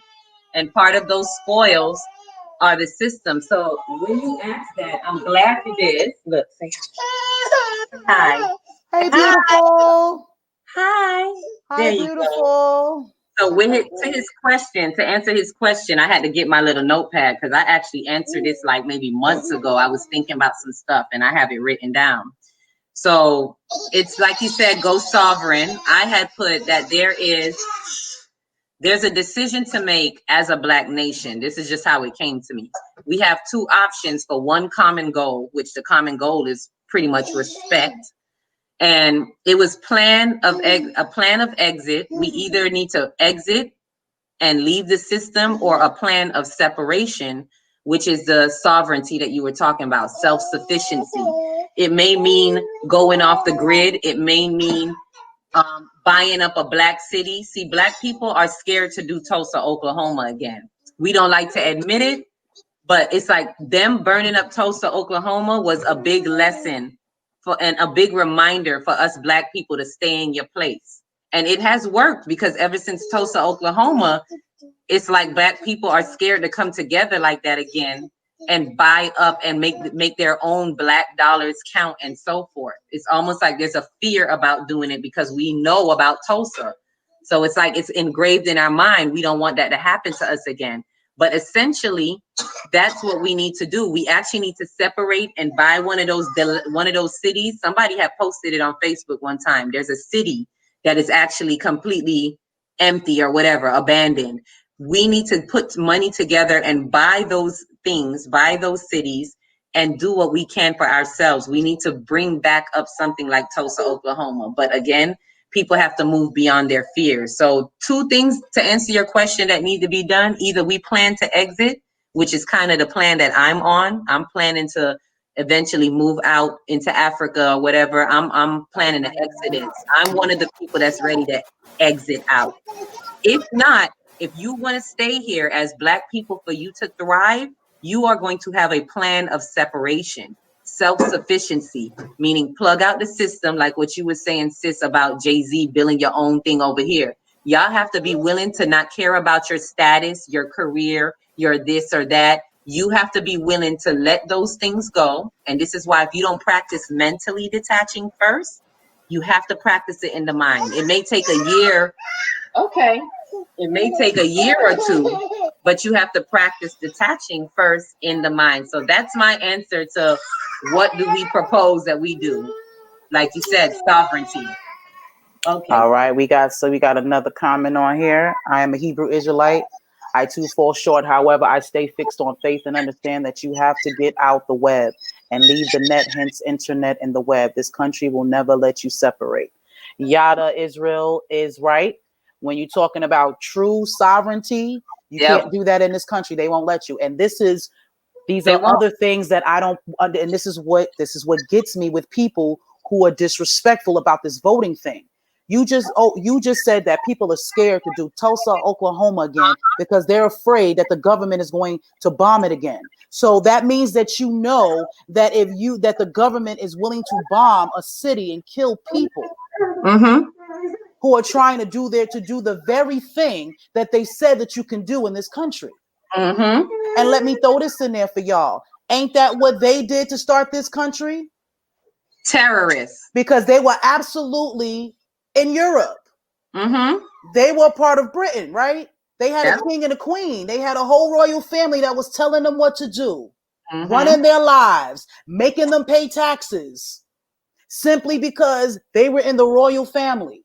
They might the people may not even been qualified to rule, but because they were a part of the royal family, they get to sit in that seat. You will never be as high as the royal family because you're not a part of the family. So what did they do? They said, you know what? Fuck that. We're going to build our own kingdom where we can be the ones that are the royalty and all the others that can do the same. That's exactly what they did. Bully their way. They brought that king and queen shit over here and then told you it was a democracy. Oh, we're gonna do it this way. Because they took from what they learned. They knew that they was leaving because they couldn't do their own thing. They couldn't have their way. So they built that over here. Like, oh, we know what needs to be done. We need people to believe that they have a voice. Because if you restrict them, it's going to be like England all over again. So they needed to believe. And people don't do what we did. We can't have them do what we did. So we have to make sure that we have a system where that they can't break from. And that was the point of the Atlantic slave trade. You break the mind and you keep the body. And that's what they've been doing, and it's still that way. That's why we're in this cycle right now. We're in this matrix. We actually still believe that putting in our ballot is going to make a difference. Like somebody asked me that, and I was like, what do you mean, my boy? Your voice still not going to be heard. You could put your ballot in that box. You think they listening to you? Y'all was protesting in the streets, and they still was showing you they not listening. And I said this to somebody. I was like, money. What they say out of New Jack, it's all about money. If you want to hit them where it hurts, you want to make a difference, stop going in their Walmarts. Stop going in there, whatever their big enterprises are. Stop buying from them and buy from your own Black shops. Yes, the prices are going to be higher. Don't get me wrong. They're going to be higher. There's a reason why they're lower in Walmart. because Walmart, it's like people have to understand what monopoly is. Like I said, this is a capitalist country. You played it. We played it as kids. Walmart is monopolized, has monopolized the game. And so they have, what do you call it? The affiliations with all these different brands. So things that you may see in Publix and another store for, let's say maybe $1 more or whatever, Walmart will have it for cheaper, because why? They have monopolized the game. They can do that. That's why it can be cheaper, and that's what keeps people in. So if we stop looking at it like that and just go into those stores, it may hurt you to pay a little $1 more, yes, but we spend our money, let's be real, we spend our money on other stuff too that don't make no sense. $1,000 on weaves. Thank you. Hundreds of dollars on Mac. $300 on sneakers. Yeah. Thank you. So why not spend the extra $1 to pay for your cleaning supplies or whatever it is? Pay the extra $1 and do not shop in Walmart. Go into, if you right now, I'm looking for Black-owned stores. But right now I just scaled back from the major corporations like Walmart. I'm not doing major corporations. So I kind of shop in smaller businesses like the Krugers and the Publix and so forth. But I'm looking to find just all Black. It may cost more, but it's better that we do that. It's where we put our Black dollars. These are the things that matter. If we want to make a difference. That's what matters. Tell it. Your money. Black lives don't matter. Black dollars. Your green lives matter. That is how you change things. You stop spending your money with them. That will change things, because that's the only thing that these elitists, white people, whatever you want to call them, that's the only thing that they respect. Loss of life and money and loss of finances. And that's why King, if those police officers and all the people that's doing all this murdering, if they were being murdered, if they were being held accountable for it, they wouldn't be doing it. But they know there's no consequences to their actions, so that's why they keep killing us. Yeah, they have the right. They have the constitutional right to kill us. So why would they stop? Yeah. You keep spending your money. You're about to spend all your money on Christmas. In Walmart. In Walmart and all those other Amazon, all those places. You're about to spend all of your bread. In these places. And that's what killed me even in the riots. Like that riot where they was like, oh, they burnt down a Target. And I was like, they burnt down the Target, but I bet you get insurance. All those stores got that money back. All those money, they got actually more money. Gucci, all of them, those were insurance, you know what I'm saying, policies. Thank you, sis. Insurance. I was gonna say, all you did was help. Why you think them people put bricks outside? You know, the ones that was setting them up and put bricks outside their business? They wanted them to throw a brick. Why? Because if you throw a brick and mess up my business, insurance claim. Yep. All a riot was, and I said this to somebody, all those riots was remodeling time for those business, renovation and remodeling, because that's what's going to happen. They're going to get sound that makes sense to me. Yeah, it makes sense. Is what it is. It's like we just have to know our power is in the dollar, and that's what Dr. King recognized why he did the boycott. He realized, wait a minute, who rides the bus? All of us Black folks. Who rides the bus? We do. So we gonna hit them where it hurt. Since they disrespecting us on the bus, we gonna stop riding their bus. So this is what we need to realize. Since they're disrespecting us as human beings, let's stop playing into their stuff. I'm telling you, the biggest protest we could have did was not vote. Not everybody and not spend your money. Yep, not vote. Don't spend your money. Do not stimulate the economy. That is the best thing that you can do. And there's no excuse. I promise you, I meet people all the time.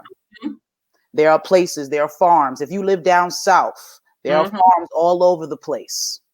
Start a garden. There's a Black-owned person that has a product that you use, whether it be for shampoo, body care, toothpaste, toilet. There's a sister who has a company called the Necessities Company. Okay. And she's trying to be like Amazon, but have all Black vendors. Because you know how Amazon works, you have a bunch of vendors and they use Amazon as a platform to sell their products. So that's Amazon is honestly just a platform. Yeah, you could. That's what I wanted to look for buyers and sellers. So she has a situation called the Necessities Company. And all of her suppliers and all of her vendors are Black.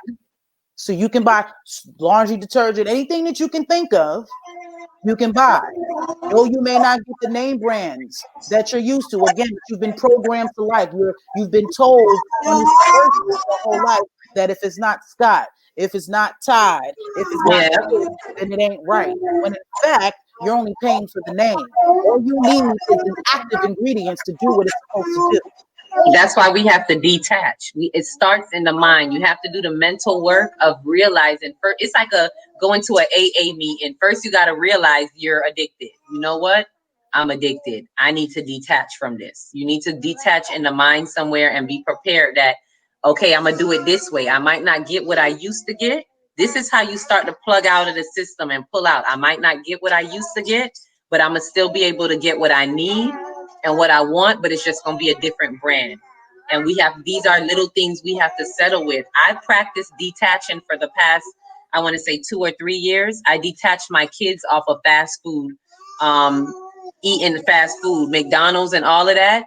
What I did for the past 2 years before COVID and all of this hit, I told them no more fast food except for on Fridays. And they knew it. Friday was junk food day. That was the only day. So guess what? My kids were already prepared to not eat this stuff. So when COVID hit, and I said, I cut it off. After COVID, we went cold turkey. No more Wendy's, McDonald's, none of that. And it was a bit of a struggle because they was used to the one time a week, but at least they were used to not getting it anymore on a regular, like any day. So when I cut it off, they were, they understood. So you just have to take time. We all have to know what our weaknesses are. We have to know the things that we're so somewhat addicted to, and be honest with yourself and be like, you know what? I need to detach from that. I need to start gardening. I started a garden in my backyard around April. I started working in it. It was already there, but I never cared about gardening. But during COVID, I went inside my spirit, internal work, and it was like, you know what? You better start gardening. You better start being able to grow your own foods and prepare to cook things that the kids would like. I started trying new things that they would like, so to kind of wean them off of junk food. Because there's a lot of carcinogenic things in these foods that we're addicted to. Retrain. You got to retrain. But a lot of people, again, stuck in their comforts. You know what I'm saying? They're not willing. You're not willing to retrain your kids. Mm-hmm. I remember when my mom met her husband. She met him when I was 9. So I was already 9 years old. So I done lived the whole life of McDonald's. You know what I'm saying? I done had all of that. My people are from the South, so we used to eat your collard greens with ham hocks in them, fried chicken, ham, all that stuff. You know what I mean? Mm-hmm. But when she met her husband, he completely changed, her whole lifestyle, food, religion, all of that. Yeah. You know what I'm saying? So he told her to start giving me this stuff called wood root tonic. I don't know what's in it, but it was some liquid. It was brown. You could see the root in it, and it was disgusting. Disgusting. Okay. I was a 9-year-old girl. Mm-hmm. You know how kids are now. I don't want it. My mom's didn't play that. I don't understand. I know I'm not a parent, but the way parenting works these days is a little bit different. Where I come from, in my era, you eat what's put before you. You ask no questions. You do what you were told. Yep. We didn't have options. You know what I'm saying? As long as you eat, we didn't have options like that. You know what I mean? You ate what you. There was no democracy, sis. There was no democracy. There was no this dress or that dress. Whole fact. I had to do what I was told. So it was disgusting. And I was 9th grade. What is that? What, 2nd grade? Something like that? 1st, 2nd grade? 9 years old. You're about 3rd grade. Yeah, you got kids. So come on, tell me. That was a long time ago. So I was like 2nd, 3rd grade. And what she would do is she would put however much in it into my orange juice every morning. Mm-hmm. Okay. So, the whole 3rd grade, all 4th grade, and all the 5th. My 4th grade, I was used to it. She had reprogram. You can retrain yourself. Mm-hmm. If you have all of those senses, sweet, salty, bitter, all of that, though you have all of those zones on your tongue.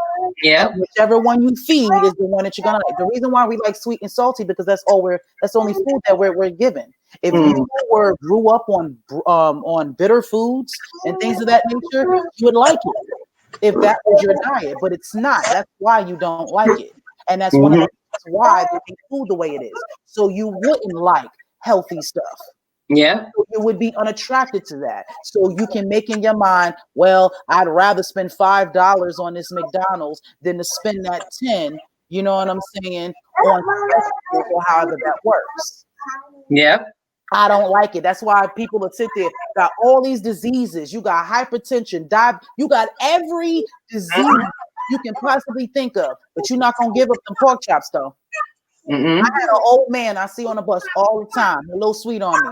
But, you know, he's always talking and, you know, and he got into a conversation. I'm like, yeah, no, I'm on a pescatarian route right now. All I do is the fish thing. Like, what? Like, oh, I need my pork chops, sis. I need my pork chops. I need some beef. And I'm just looking at him like 5 years away from the grave, telling me that no, you need your pork. No, that shows the value, how we value ourselves. We do not value our lives. You are willing to die an earlier death than you could. Because of what you're used to. Because of what you're used to, and for comfort. Because that steak tastes good. That pork chop tastes good. Food is supposed to nourish your body. That is its purpose. But this world has romanticized food. You got Chef Ramsay. Don't get me wrong. I watch these cooking shows, but I watch how they romanticize everything. This is how they justify charging y'all $200 damn, you know what I'm saying, the plate. What? Oh yeah, that's what they have these cooking shows that teach you the game. They teach you the game. You got to slice it a certain way. You got to, you know what I'm saying? It has to look a certain way. You have to have the presentation, so you can charge $50 for that instead of 20, even though it's a piece of chicken, some vegetables, and a starch. That's the difference between spending $100 on a meal than spending $20 on one. They made a hustle out of it. They made a hustle out of it, make you seem that it's just, it has to be salty and sweet and crunchy, and I need this and that, and I need that, and you have to be respectful to the ingredients, and all this drama that they put into it. When the fact of the matter is, food is supposed to nourish your body, just like your car. You don't get to buy the gas that you want. You buy the gas that goes with your car, right? Yeah. You can want to get the 85 or you want to, but if 87 is what your car take, that's what you got to put in it. You don't get a choice, because if you put the wrong gas in your car, you don't fuck it up. Yeah. If you put Why don't y'all understand that when you put the wrong foods in your body, you fuck it up? It's the same difference. Why do we care more about cars than we do our own bodies? That's to show you how much we don't respect ourselves or love ourselves, for that matter. And nothing's hereditary. I know we're supposed to be talking about voting, but nothing's hereditary. The reason why you get the same diseases as your mother did is because your mother is eating the same thing she fed you, and the same thing that grandma fed you, and so on and so forth. That's why you have that, because you all have the same habits. You're being taught the same things, so of course you're gonna have the same problems. It's being passed down. And as you said that, what stood out to me is, this is why sometimes we need to do our chakra work. You need to get to that root chakra and find out what's inherent in your in your lineage. What have your family been doing before you? What's being passed down to you? These are the things that you need to break. When people in church talk about generational curses and generational blessings or whatever, it's those things that get carried down, the habits, the behaviors, the consciousness, the mindset, that's being passed down to you. And that's what you need to break in order to move forward. That's what I meant about breaking the illusion. Break everything that you thought was supposed to be, everything that your mama told you, your grandparents, whatever they told you, and the system. This is what I call race consciousness. Race consciousness is everything on the outside. There's your consciousness, and then there's race consciousness. We have to debunk the race consciousness. We have to break that illusion and then go within our own consciousness, because the answers are all there. If you just take the time to go within, Divine source got the answers for you. You really don't. If you want, like you said, Google is like 2 fingers away. You could Google, but you don't even really have to Google if you really truly do your work inside and go within, and your inside will guide you. Because even that thing about Walmart, like I said, that was an inside guidance. My spirit said, hey, do this.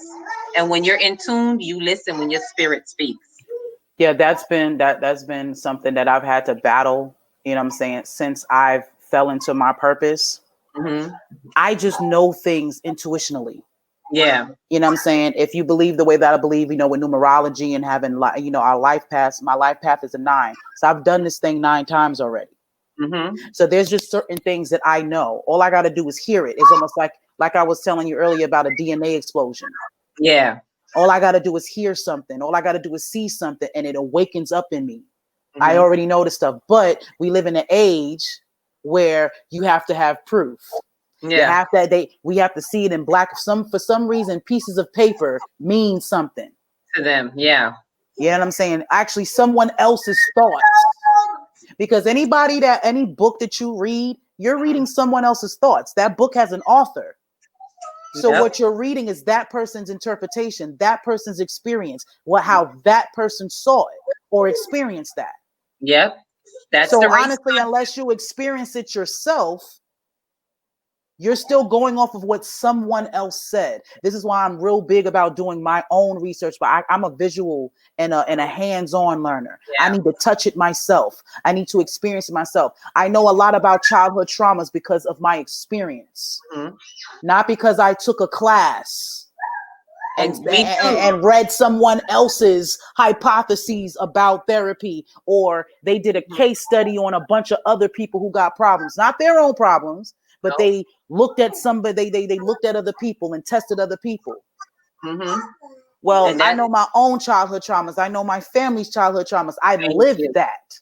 So you can't tell me someone observing it is going to know it better than someone who lived it. Exactly. That's why I'm qualified to speak on childhood traumas. And I have no degree. Through experience. I'm just like you. I had to feel it, go through it on my own, like what I was telling you about, like we know about being a narc survivor and everything, but I had to experience for me to hit it and be like, oh, it's some childhood trauma. And it's when people like us, when you're really willing to go within and look within, that's how you discover it. That's how you find it. And experience teaches wisdom. So that's how you have that degree, because your experience brought you to that wisdom in it, and that's your degree. That's how you got it, through your experience, just like myself. And that's how they trick you. That's how they trick you. They make you think having a college degree is what makes you intelligent. But you pay them that money to go to school, and what do you have? What do you need to have in order to get an actual job? Experience. Yeah. I went to school for medical coding. Passed, graduated, all that good stuff. But what did every job want? 4 years worth of experience.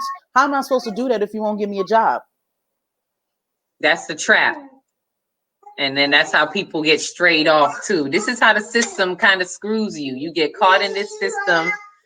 Whatever you gotta pay them back all that money all them loans you done took out for the, you know what I'm saying? Because they told you gotta go to college in order for you to get the job. That's another thing. They only give you the blueprint to be a worker.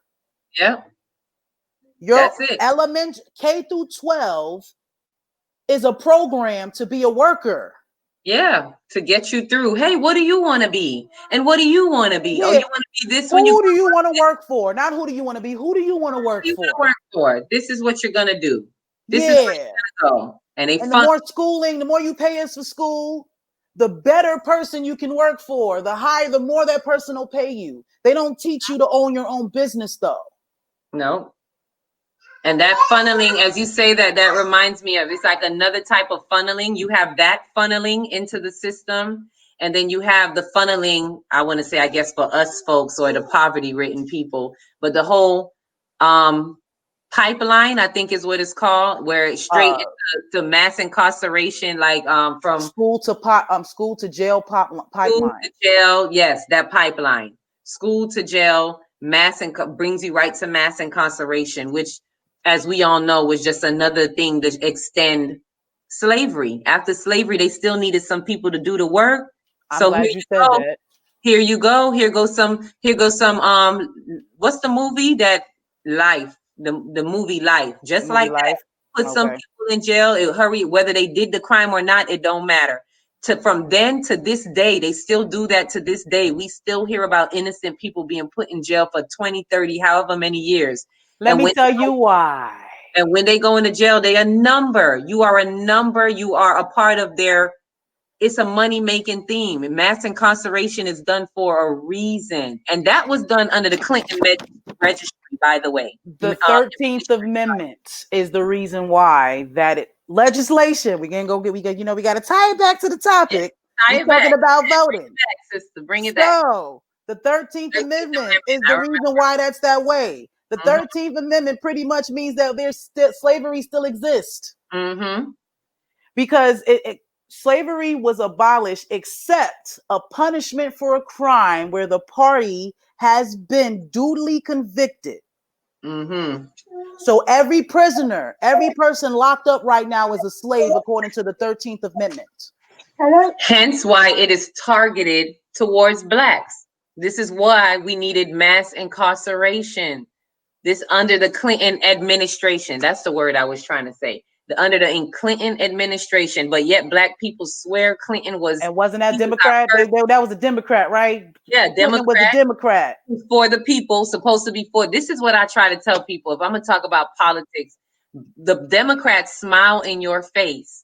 They are not your friend. And this is what I said about the Hillary thing when I told my mom I didn't want to vote. I said, at least with Trump, at least I could see that this is a dog ready to bite me. With Hillary, this dog coming around me like she cool, and then they turn around and bite you. The Democrats will smile in your face, and they Pizzagate ass. She's a whole pedophile. That lady's a whole pedophile. That lady's a whole pedophile. Yes, I said it. Going on. That Pizzagate shit. She's all up in that. All up in that. And that, mind you, popular vote. Y'all picked her. Yeah, popular vote. To let y'all know, you talk about Trump, but you wanted a whole pedophile. And this is what I keep trying to tell y'all. Y'all not about to make me choose the lesser of two evils. I don't want a pedophile running my life. I don't need that fool running. I don't need none of that. No. None of that. And if he's gonna win, then hey, that's the president. Ride out with it. But like I said, a president doesn't give me a piece. A president doesn't make or break me, because like I said, from what I know, they're puppets, and I know who I'm worried about is the people that's running the puppets, the people behind the scenes that's making a lot of these decisions or whatever. And even we still can't do nothing about it. The only thing we could do for ourselves is get out. Why would we want to stay here in a house that is burning? The system is crumbling. They're losing control. That's why they allowed COVID to happen. Why do we want to stay in a house that's burning? I say this all the time. As Black people, we suffer from Stockholm Syndrome. We suffer from Stockholm Syndrome collectively. We are loyal to our abuser. Our abuser that kidnapped us, raped us, beat us, all of this stuff that you've done to us. And our abuser is the white supremacy, whatever you want to call them, but they are the ones that have us tied up, and we always we just trying to be there with them. Why would we want even reparations? I used to agree with it, but one day I woke up, I was like, no. Why? I had to think about it. Why would I want anything from my abuser? If somebody came and just raped me, beat me, and then want to turn around and give me a gift, why do I don't? That's a very good point. Mr. Abuser, that's a good point. Only thing you could do for me, Ike Turner. That's like when Ike beat Tina ass and then turn around and brought her a gift. I don't want your gift. The only thing you could do for me, Mr. Abuser, is send me back to my country. Take me back to where you stole me from. That's the best thing they could have did. But the problem is, by the time slavery ended, we were still so far removed. Those slaves at that time were already far removed from the slaves from the 16th and 17th century. Those 400 years. Yeah, that's four generations. You don't know what that is. They don't know who those people are. They don't want to go back. So they don't know what that is. Go back where?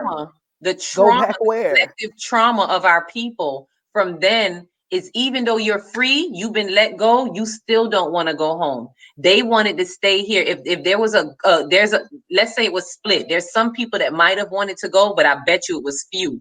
Most of the slaves wanted to stay here and be free and be treated as regular humans. They want to be equal. You rather stay here and beg for someone to see you as human. It's your birthright. You are human. You're supposed to know that within yourself. I shouldn't have to stay here and beg nobody to see me as a human being. So I rather take flight.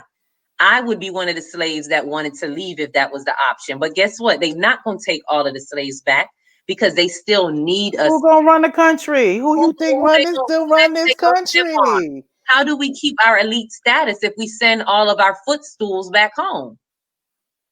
So these are things that I would like to invite people to look at. When we look at our history, please go back and look at what was happening. Look at how it plays into what happens today.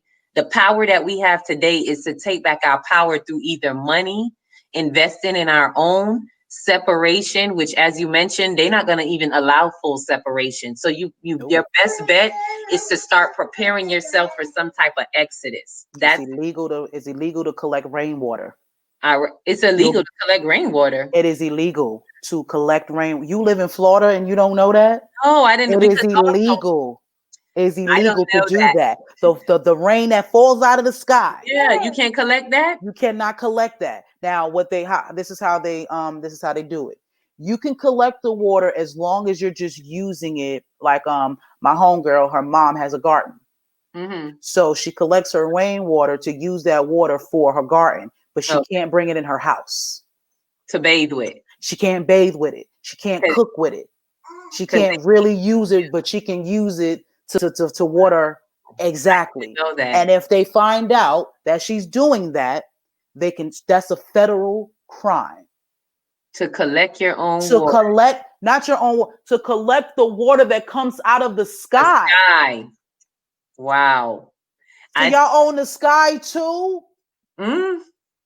I didn't know that. I guess because guess what? You know how to there's no need for a water bill if all you got to do is collect the water when it rains.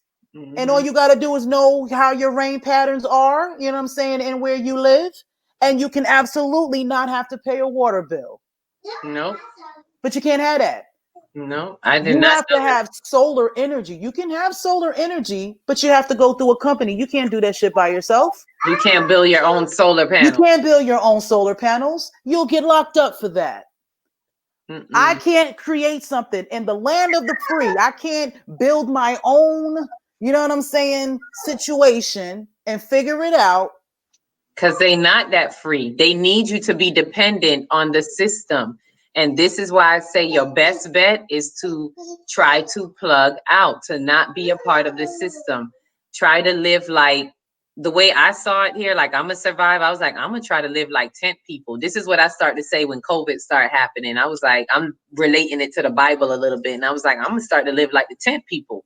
Because the tent people live on the outside. The prophets, and I don't know, not one good prophet that really lives in the city. See, I look at the Bible metaphorically. So I'm like, you're outside the city. The only time they come into the city is to barter, to trade, or whatever. And then they come back out and they go back into their tents. They don't live in the city. But anybody that lives in those walls of the city and the constraints of the city have to go by that system of the city, which is like what you're saying. You have to buy the water, the light, the this and that. Because if you do your own thing, then that city loses its power. Sure. It loses its control. They thrive off of their control. So we see that on TV all the time. They got movies about that. All those epic movies when they're talking about the King of England. There's a movie called The Other Berlin Girls. It's pretty much supposed to be a metaphorical explanation on why England separated from the Catholic Church. Oh. So it was pretty much the king was married to a Spanish woman. She, you know how they are about having a male heir. Yeah. So she, for whatever reason, couldn't. Yeah. So she kept having girls instead of boys. And then back then they didn't understand how stress and all of that deals with pregnancy. So the more they stressed her to, to have this boy, the more miscarriages that she had. Okay. So now they look at that as you're tainted or whatever it is. So he needed to find somebody. So he needed an heir to the throne when he dies. So he sought out a mistress. Make this long story short, one of the councilmen, one of the congressmen, if you were going to call it that, tried to use some of his family members, his wife's his sister's children, and pretty much hoard them out to the king for status. Oh, okay. Yeah. Now the daughter, the good daughter, there's a good daughter and there's a bad daughter. So the good daughter, she wanted the simple life. She wanted to be sovereign. She wanted to live a quiet life, you know what I'm saying, in the country, away from court. Court is what you would say the inner city. That's living in the castle, living around all the politics and all that stuff. Okay. She didn't want that. She was married. She just wanted to have kids with her husband and live off the grid. Off the grid. But they made her, how the story ends, they made her, you know what I'm saying, go there. So, and all of that other jazz. But that's how that was. Even then, they tell you that was the life.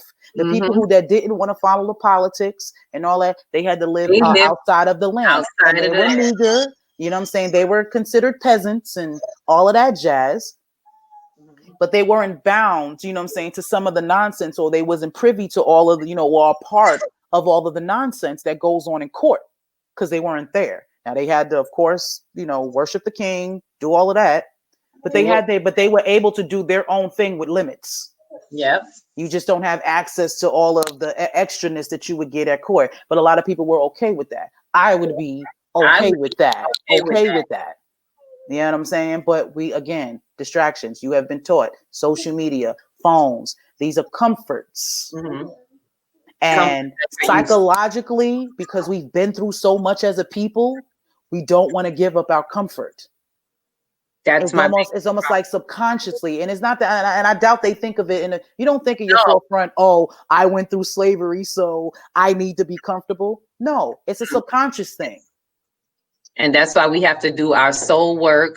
We need to do our root work, chakra, whatever it is, but we need to dig deep and find out, because there are things inside of us that we need to uplift. Things subconsciously are under, that people think it's under, it's beneath you. So you need to pull it up out of you, because it's the stuff that you can't see that will hurt you.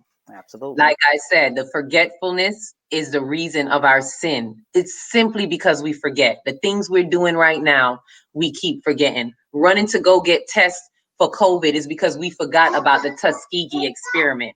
We forgot that they gave us, our grandfathers, syphilis. Whoever, how could you? It's less than 100 years ago.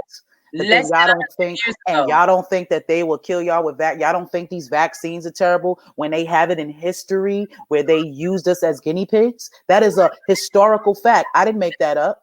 Sis, it was scary to me to drive by. I'm in Miami, so I live like by the stadium.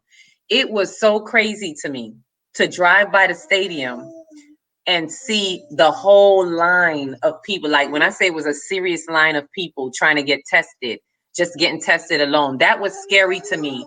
To me, it was like looking at pictures of the Tuskegee experiment all over again. You remember, it's pictures of them in long lines, waiting to get injected.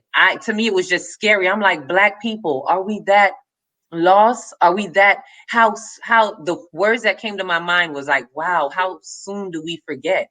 How easy do we forget? This is less than 100 years ago. They gave your grandparents syphilis. Remember, because they brush over that. They brush over that. See, they brush over that in school. Right. They don't have a thorough. They pick and choose the, you know what I'm saying, the things that they teach us about African American history. They stick with Malcolm X. They stick with Martin Luther King. They stick with Rosa Parks. You know what I'm saying? They only have a select part of our history that they teach us, and then we don't have the motivation to look further. Now, me personally, I was blessed. I don't know if this was just my path and all of that jazz, but my elementary school was extremely pro-Black. So they gave you that information. They gave me that multicultural studies. We had a class called multicultural studies. I'll never forget Miss Glover. Miss Diane Glover. She was a super duper. I don't know if she was officially a Black Panther, but that's how I saw her. That's how she dressed. She dressed like one. She act like one. She was very strict, but she taught us about ourselves. Multicultural studies was about African American history. That was about our history, about going Africa, all of that stuff. That's what that class was about. You know what I'm saying? February was the busiest day, the busiest month, the most celebrated month in our school. We took Black History Month seriously. And that was very rare. Like I said, I don't know if that was just, you know, I was blessed and that's where I was supposed to be and all that. But that's where my true knowledge of self started. I got it early. Even though my mom was still a Christian and all that, she still had it in her to want me to know about myself. Us as, you know, us as being Black. So she at least had that in her to make me want, you know, to make sure I was there. So I got this at an early age, starting to understand, you know what I'm saying, where I'm from and all of that. So now, you know, I want to take it further, especially with doing my DNA, taking it further. Because, I have a whole nother live that I need to talk about. When you're talking about taking it back, you talk about Sankofa and bringing it back. There's a lot of things that needs to be addressed that most people don't even think about. Like, and I think we're gonna end. I'm gonna end it off on here because we about 3 hours in. Yeah, we going in at 3. Going in. Stuff, ain't it? And we got 18 to 20 people on here. They listening. I think we got to do a series, sis. We need to do like a series or something. I'm with it. I'm with it. Well, that's what the Plump Queen podcast is gonna be about. You know what I'm saying? In February. You know what I mean? Like there's so many topics that need to be said and need to be talked about. You know what I'm saying? But one thing that we don't, like most conscious people don't think about. We say that we are the original people, you know what I'm saying? And we need to get back to our greatness and all of that stuff. But we don't seem to understand by doing that, you also have to take care of responsibility.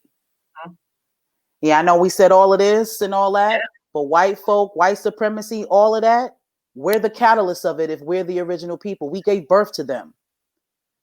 One of us did something we ain't had no business doing. And this is how that came about. So you have to take responsibility. Even when you're talking about slavery, there's a lot of people, you want to talk about what our ancestors did and like a lot, like some Africans who would think that they can say something. Well, if you were born in Africa, that would mean that your peoples sold us out. This is why, sis, when you say that, this is why I say slavery is our conviction. I've said it, and it's when we realize that, when we really look at slavery as our conviction, being convicted of where it comes from and why we were in it and so forth, we have to understand the part that we take in it. We have to hold ourselves accountable in the part that we play in it. It's easy to play victim. It's easy to be like, oh, that white man did us wrong, which is true. They did do us wrong. But what part did we play in it that this man could come in just off of the coast, take a peep from the coast and say, oh, I think we could take advantage? What were we exuding? What were we showing them that let them know they could come in and tear us apart? I tell you what we wasn't showing. We wasn't showing unity. We was not, because if we was unified, they wouldn't be able to come in and take us like that. One thing that we need to take from our slavery is a conviction, is a unified front. And here, let me bring it back to voting. If we're going to be sitting here wasting our time being separated just about voting alone, and we're missing the mark, we're sinning and missing the mark, we're missing the point, is that we need unification. And we need unification by any means. So if we rather waste time being separated just by votes, and that's not even our problem, that's not our business. What's going on in the system, that's not our business. We need to leave folks' business alone. Mind our own business, tend to our own, which is unification. And that comes from realizing slavery is our conviction. The people who are willing to do that are the people that's going to realize slavery is our conviction. Hold yourself accountable. Now, what can we do from this point on? Now that we Sankofa, got the truth and came back, what can we do with our preparation moving forward? And that's my take on it, my note right there. Well, I think that ends it quite well, because that's exactly what it is. So if you took nothing out of these 3 hours, I'll go back to my disclaimer. You can do whatever it is that you want to do in your life. It is your choice, okay? But all of this fighting, arguing, being disrespectful, and all of that jazz is completely unnecessary. Please stop it. Yeah. You're gonna go tomorrow and go on a polls. You do that. You do that. Stop worrying about what other people doing. Because we just told you the first 2 hours of this on why voting makes no sense. Mm-hmm. We have asked questions and we have given proof. Mm-hmm. So there's no argument. There's no argument about that. You can just do what you want, but you can't argue the facts that we just put out there. So again, do what you feel you need to. Do what you need to, but everybody needs, you know what I'm saying, to learn respect. And that is our problem as black people. We don't respect each other. We don't find value in one another. Mm-hmm. And that's where all of my extra aggressive energy comes from, because those are the things that bother me the most. It's not that you're doing what you want or you're doing something opposite of what I'm doing. It's the fact that you have the audacity to think that you can belittle and disrespect because of it. Mm-hmm. That's my problem. If you don't like what I tell people about my platform all the time, my platform is not for everybody. If this is for who it resonates for. If what I'm saying doesn't resonate with you, you can block, erase, unsubscribe, not hit the bell. There's so many things that you can do. You got options. You got options. You do not have to engage with what I'm saying or what I got going on. I don't go on nobody else's page and trying to chin check them about what they do. And I see ignorance daily. Yeah.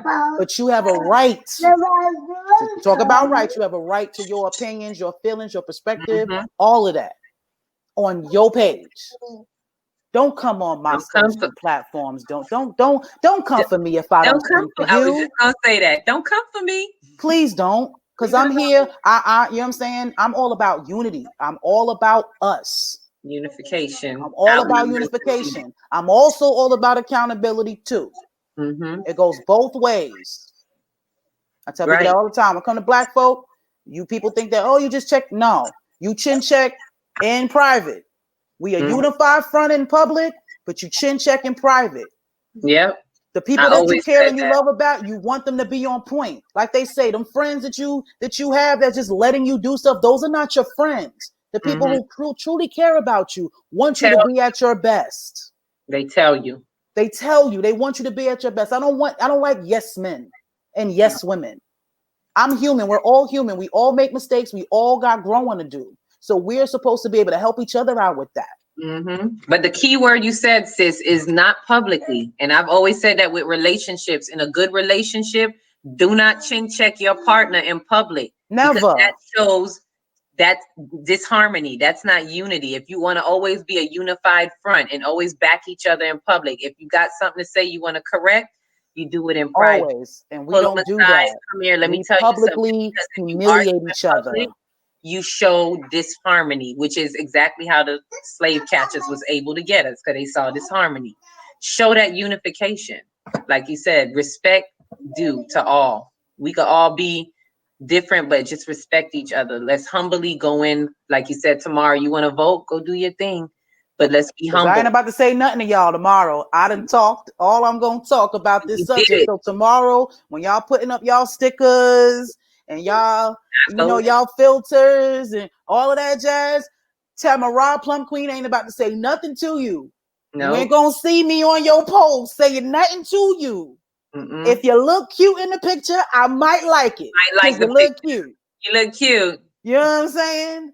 But other than that, I'm going to let you do what you do. Let you have it. Because you got that right. As a citizen of this corporation, you got the right to do that. So you go on and do what you're going to do, and you let me do what I do. Ashe. I like that. It was a good one, sis. Good. Yes, it was. Yes, it was. This was definitely dope. If there's anything you want to else tell them, any way you need to find you, check out your lives or whatever, all that good stuff. Yeah, I still do my lives on Facebook. That's all I got right now. Still working on. I'm so technically challenged. I'm still working on the YouTube page. Would like to get that up and running, but for right now, it's just Kessie Williams on Facebook. KESI Williams on Facebook.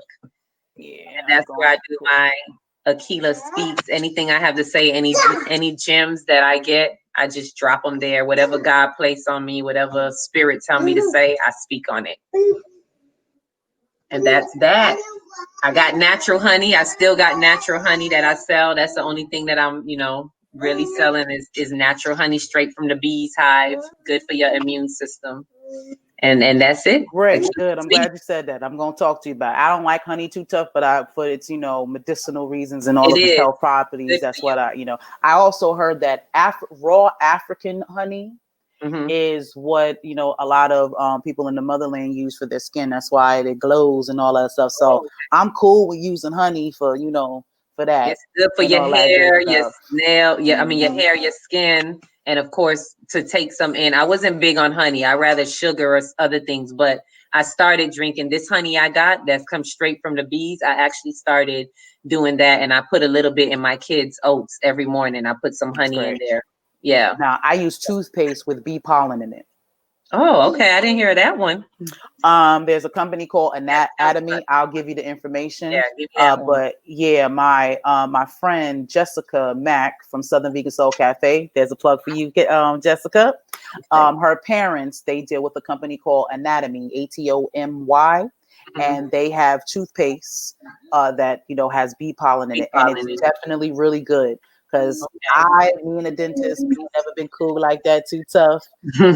So I really don't go to them as much. But it was really hard for me to chew on this side of my mouth. And it's very. That helped? It's so hot. It helped. Okay. And even how when you go to the dentist and it takes away the calcification or whatever that's on your teeth, that was coming off by itself. Oh, okay. Just by me starting to use that using the bee pollen. I need to get that information from you then. Oh, definitely got you. Yeah. I'll post it for all of y'all. So y'all don't leave nobody out. I gonna leave nobody out. We want some too. Yeah, I got y'all.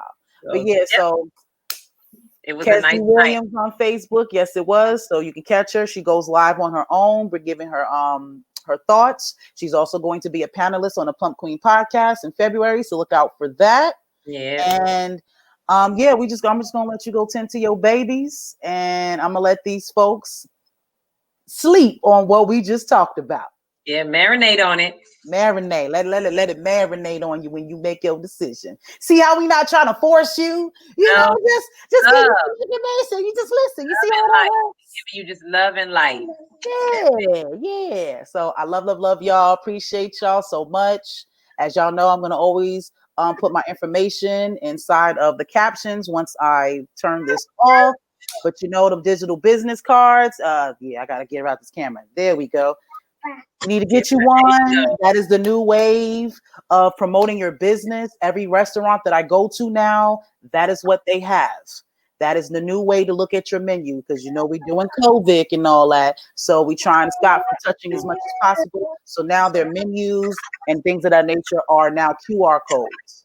You can do the same thing with your business card. This is my business card, and I put it on my t-shirts. And you would just scan this right here on my shirt, and my business card will pop up. I made stickers out of them, so whenever I travel, like my business card is all over Puerto Vallarta. Oh yeah, you put them everywhere. Here you go. Hell yeah, girl. When I was up in there, that thing all over Hard Rock, all over the mall, the casino. They probably like, what is she doing? Well, they get and my business card has access to everything that I'm doing, all of my websites, all of my social media. So it is the new wave. You know what I'm saying? It's the future of business.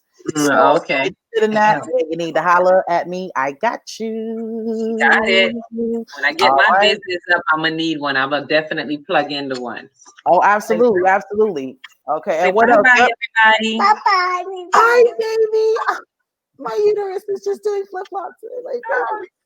Well, I appreciate y'all again. Keep tuning in. Check out AMPspirationTTV on YouTube. Subscribe, hit the bell. Like I told y'all, anytime we got something important to talk about, we're going to come up on here and stay tuned in February because we got a whole host of knowledge and information that we're going to be giving y'all. All right. So love y'all.